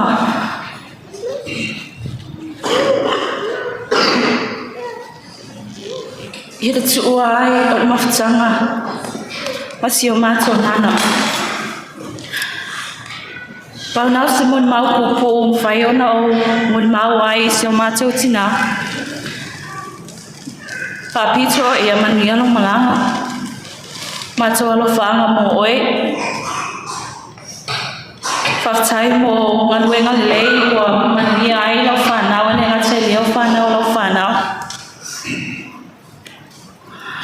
Whaktai le li whai no mātou whatasi mai to ia solo so ningo. Pau lea se mon mau pupu whamania mai le tue le nei tula whiafi. A wātou so ningo le tina whaktai.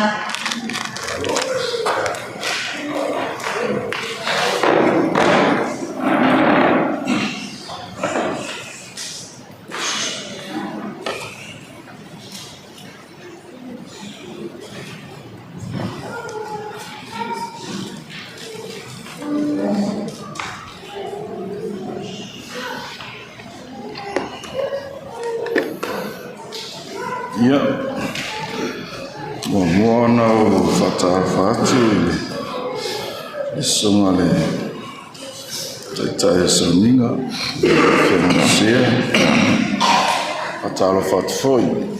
Ia, si foi o sunga whenanga o tatua poto nei a whiawhi, ia le ngatai lea ia malu tatua au awai nei tu la ia fatasi nei le tu e ala ele monau tina ia se fatalo fatule ala e sua faman malo Yesu ia nei silingia lo nei tangata ia o Satuala Matoka Iosefa o le wi ile o tina nei ia o lewo ngongi le anko leo le pole tohane leo o tina nei ia e ua fasua faina le sua whawaonga le ainga lama leo tina ini iafu ia whaatasi e whaila ia ma le si suafa ia o suitua i le aina fo tina i le auha le ainga sala ia Marcia fia le fafonga le malu tato ne fia o te famalu bua te fo ile le aima tama a fai o le gato sisila mai o leo fasua faina le ala tina o ie lo ele alofa Faapito tina le alofa le tina ia te matou whanau e tau wala le afu ia mātou ia tautua ma ia lona inga savai alui lea te whamanu ua tupe le ainga tama al mawhanga tonga le o le suawhai i tautua inga ona o le tina le e alofa tele i lona inga o se tina alofa o se tina fo e tausi a inga o se tina fo e tausi yana auna le tua o le rofa le tina le pe ona taua famo mua tsamtalanga i le kalesia ne metis o ia sa via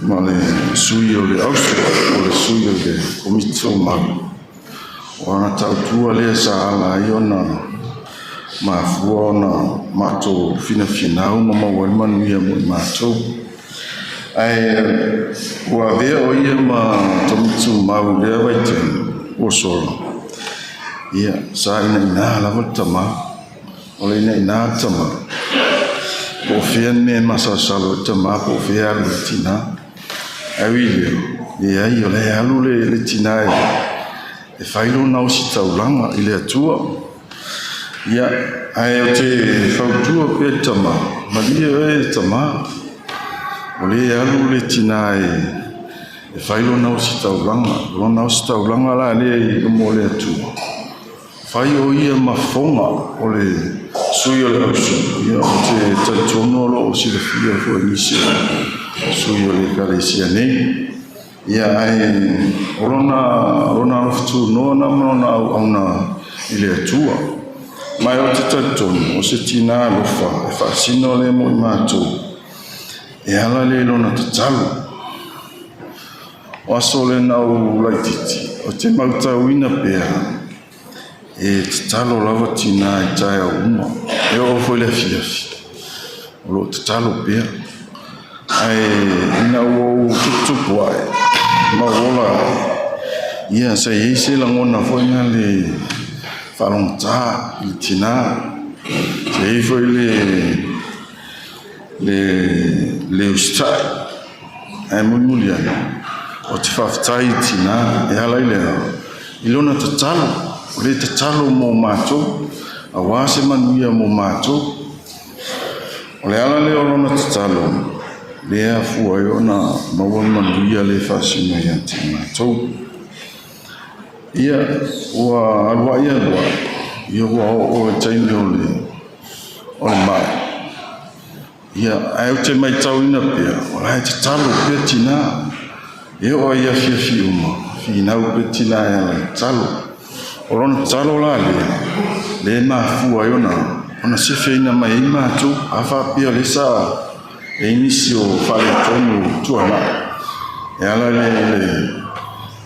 le tamafa ava ma le tamafutapa I au le talora leo tina le ua tu ese ina ia ni mau mea whawhita auli nei o langa ai fo I peli inga le tu mo le au ina mai malo se ala tina e ala le alofa tu noa o rona alofa tu noa le tu wala I ona mato manuia ai o te whaftai te lawa le ngaruenga alofa tina ia te I mātou ia moni ane samtalanga ona le ua mae ona usu le pesele ono le ale antato e kare isi ia sa no foi te stasi uso ia aitula ia ole whaftai ole me momo te tano watina o su pesele ono e te fo ilo whaftai le atua awa pe te whaftai le atua o le ala na manuia mo mātou whanau o le ala hoina o le manuia o le aina o lo waru e mau e maru ai o le whaftai le atua o pe o na utatala ina tu le nea fifi e tā ua le pesele ono ai whaftai ia e tā ua mo tātou e si ili inga na whaftai le atua o na mau e lola ia le e manuia mo I mātou ia o se mon mapupu ule ala tina uile ia tauina alofa pele atua mau pe ia lawa e ona mon mau le anko ia tuila ia lawa tapena lawa saun le afin ngalo le atua ala we mon mau ina na tute ia sa fai e ta wala le il faftai ta wala le il talo o le talo la man faftai e mau ai oile manuia ai misela I mātou whanau ia pe o se mon mapupu ule ia e wingal mamafutanga mantina ia e manuia telele toisa mantina faftai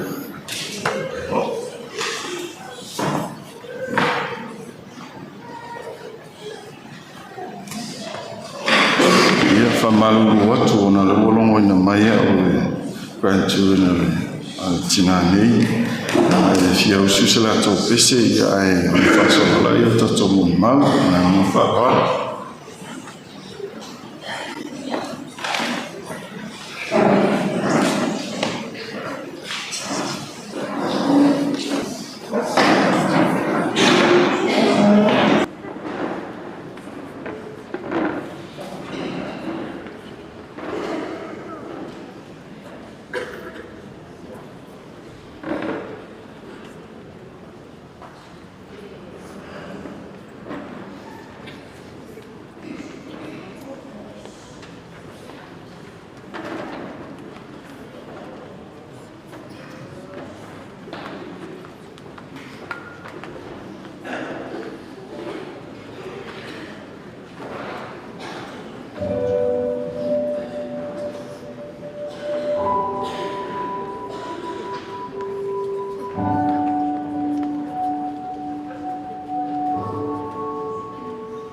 O le atatou vi atu le pese se lau ono sumaleiva, se lau lau tū le whapaputonga, wailoa nei le nule lei o piula i ngā, walata mai wailoa ai.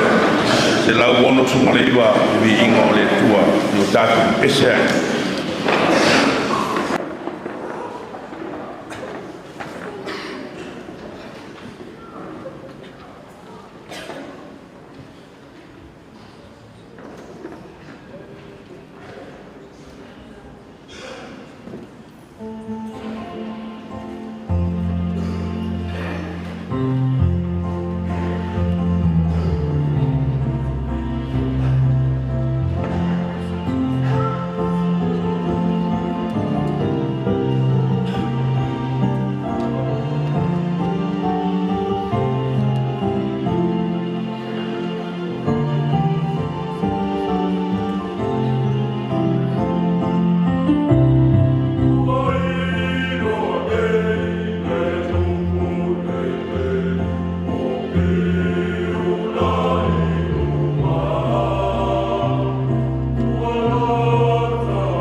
sisi mo mau.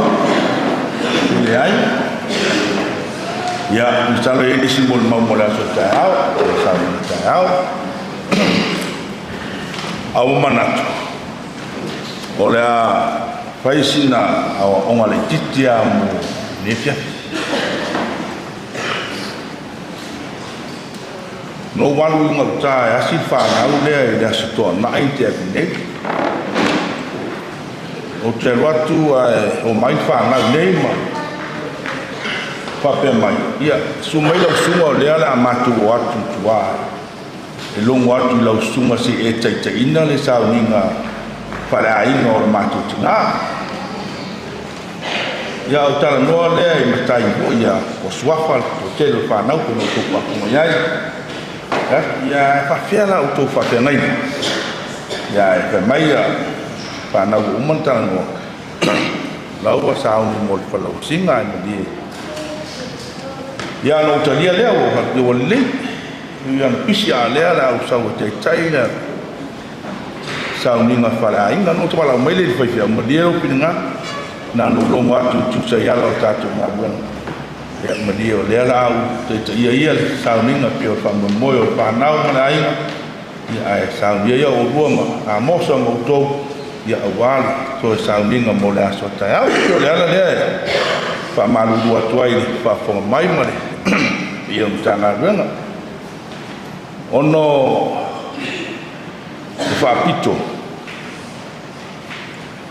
o toe ino motifai po e uso ma William motina e whanau a mosa e whanau sa tuala manea a William e whanau koe ni whanau a nioe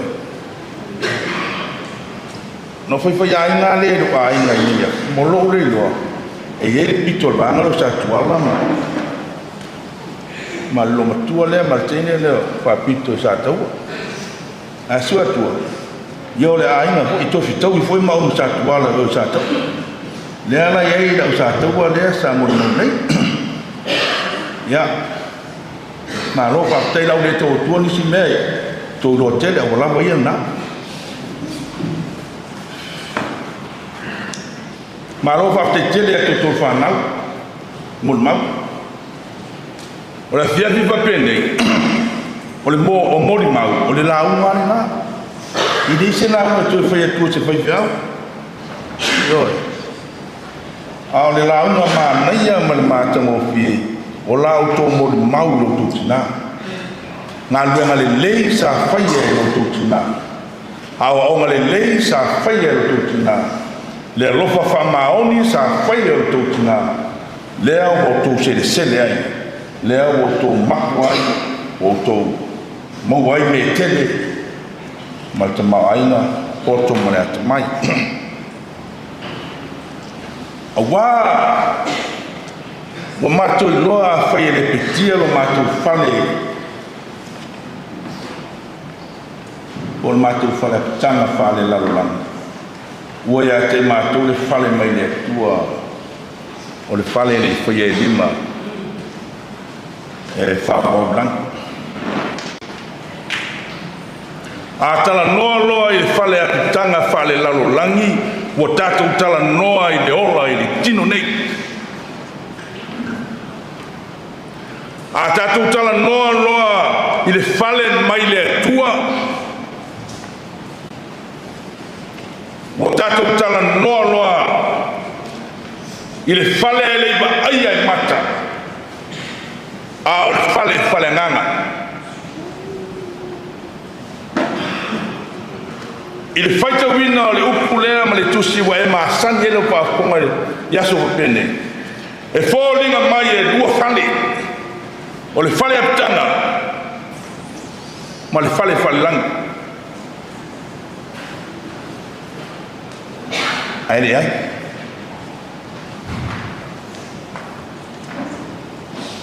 o lo tala noa la apostolo Paulo i le tangata to tasi e tino tasi ma lo pa tusa ai le apostolo Paulo le fale la rolangi o le fale ola i le tino nei ma le ola to i tu i le luma na ia ele toe tau fa mo manino le wingo ia mea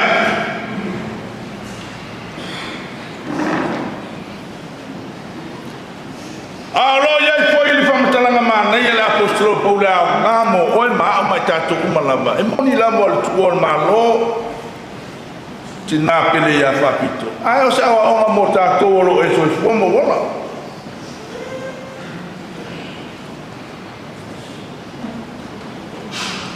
o le fale apitanga fale lalo langi o le fale lalo langi fale tino nei o lo ola iai le oi o lo ola o iai mafianga o lo iai tinga o lo iai le on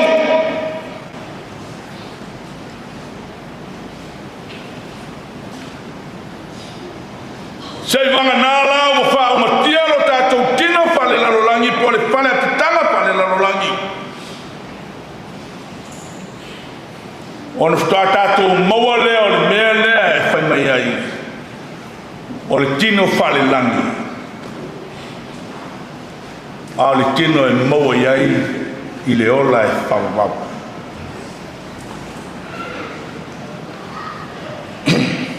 au whanau longo i moli mau papupu de lao au whanau longo i moli mau o le fiafi nei whanau mainga mai e moli mauina le soifua o Faapito no Faapele am ia Faapito wa iai lo fale langi a lo fale langi o fale na fau mai i le apitanga fale lalo langi le wa umala le apitanga wa umma o le aisene wa mavae ona o le oti o le wa e nofo nei le fale nganga le fale whaatali ai le aso toi tu ai le ola e whau ma le whamsinonga a wai whai mai le upa le tusi a wai kai tasi la tou matutu e tali le tangata i lana lava whiau ma lana nganuenga e le tali polisi e tali le tangata ia ke ia lawa i luma o le tua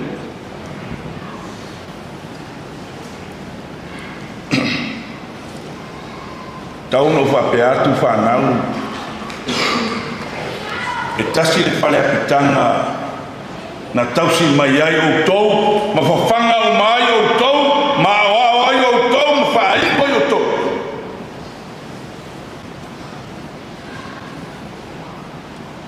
eu ia ina ese nisi whale apitanga o tau whale ma au nai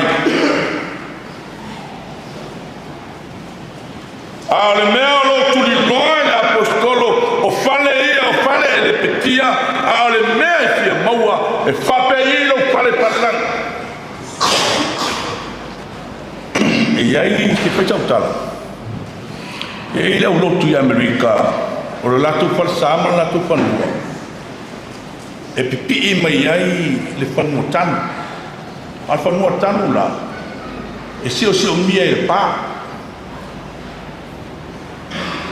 e sio mia e pā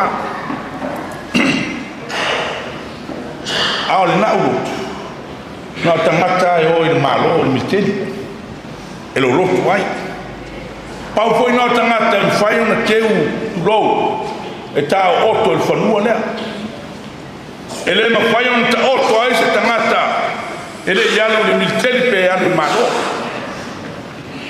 a la ulotu e lotu ai se taso lo matua malana whanau tengi e whai ele la mata whanau malana whanau ino o whapupule tala ino o maniu le tina o le ainga no mai leo tene wo i whai whiau e talo sanga iai pe ma whai on ta oto lo lato tina i tonu e pā lea le whanua tangu lea le kalisia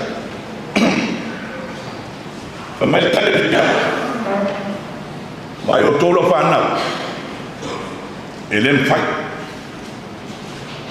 e ane o ai ngā le kalisia o lewa o le whanua lea na oina na o il malo ma mi tele ta otoi o fa na uma la po ai o ma ia la tu fa na utaina o ni ma tu ia la tu fa na ya fe la ba ta otoi ai mandi fa ai tu al pa o ele é esse panua e otoi lo kutina ya eu ia fa no no fo ia to mai tai fa na utini ana o alo ma o fai me o fa me via wo ya so fai fa lo singa wo atu le rotu tanga toma fai e na ni fa le lo singa o tina o fa no nei mana ku o to ele me fai un to to pa nua tape o ma fa lo singa ai o le o le sto na e le sto pa lo singa wa tu le fai al o si pol pa o tu pol pa tu atu pa nua fa fo mai o si pol pa o tu atu pa nua e tu uma mau le sa foi na lono winga o tava pe le o tomu o le lotoa si e fe au po me o por ta la sabo mai aina le loto o atu va ai la tu tina o fiu vai o le se sai tu al pa o le se con nuova sai tu al pa na tu foi e sili fai fial fa mai pe fial o le nao te auto inalo to tina ma le wa sala o le tu al pa o tono pa fa nao e fa pena vingo le lofa tu no o le tua a fo mai to e fa pena de vingo le lofa tu no o le tua po a fa ta wa ta wa sa e si a o le tua yo talatu ina ia fia o yo na a fa ola ma ona a o tausi ga toi e fa ola ya toi e le ma fa no tu ina tu o tu atu na ao le li fa ola e si yo na ao ma fisi ya oi ma lio mai ya oi i te tonu o le lio o le lopo tuno e tausi ya toto fa fanga ma la ya toto fa nau o to tala noa i taua o Faapito wo to tala noa ya na au mana na wenga si fama natu na ya to yo to sa ili ma to sa mali yala na wa ya to fa na maina ai me spode kalesia wo manino il finangalo l'apostolo Paulo e ese tino fa la lolangi e ese foi tino fa langi ese fa mai no por l'apostolo Paulo e siriatu na matango fie tino fa langi na ilo tino fa la lolangi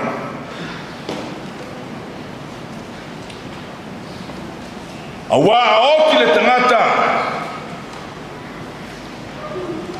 fa mai no por l'apostolo e lulu ina man pala e toi fatu ina malele pala e lulu ina man matanga e toi fatu ina man matanga fi e lulu ina man vai e toi fatu ina maya man malus fa mai l'apostolo e le mo fa le nganga mo fa tino asha awal fa tino na le ola e fa le apitanga le na fa le lalo langi e ta pena ai lo tatu sawa awal fa le nganga polis fa le langa fa nau muli tai le anga le na fe au ta ua le na o toi fa manatu mai le karesia mai ta tou ne fiaku e ona le pitia e ona avesea lo tatu wola lo e ola ai le ola fa le Ai sa ili nei. Sa ili taua walo wola whalelangi. O le ola e te tuai mai luma mai tali o i luma o lau whamsinonga. I le ola e whamau. O uma o sofa e le li me uma. E ala i lona lama sa tau. Sa tau lo le manu mano. O le tu yesi oti. O le tu e pepe se tuunga mau. A wawa manu malo ke viso e tuatas. Mai le oti ma le tuunga mau. Le sa fai tau ina ana le da. Mea tau fafine le lei. Pāle fafine e ola e matau le tua. O so fine mata mo fire na. Talo se ia ia whape nā le tele o tina o tātou patasi le ni piapi ma oi maa mai tātou uma. Whai tātou ma tina e ola ma tau le tua. Ma awa i le tua ma whaalo alo i le tua. Ia o le launga lea whapupu. Alo whangia le tua o tol whanau whamaisi whamapana pa io ainga. Le kale sia mo woma e masani. Whalotu tele whawhiwhena i tātou o le nganga while mua o le li. Tātou te mau iai le sautonga. Malo tātou manu malo pātasi mai e le ola e whapau. Iesu le rie o te tuatu nei. O bola ma tau langa e pa ia ma le lei. Se lau tolu suma lua bi ingo le tua. O le a tātou whai wai. Le aso tai au le nawa iai. Ko kalame tira sila i lona taimi tai au. Tātou toi whero e nei o toi sāwinga mlo wharote.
Ia I lunga lau whanau mai mātou umalawa e le piapi. Le nganga whamāpana whanga. Ma whamaisenga le rie. Ki o latu whina mo mātou whamoimoe. Whatasi mau whamoianga le tua tamā. Le alo malengang pa ia. Ma futam nei mai mātou e o le whawau. Whawau lawa. Amen.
ka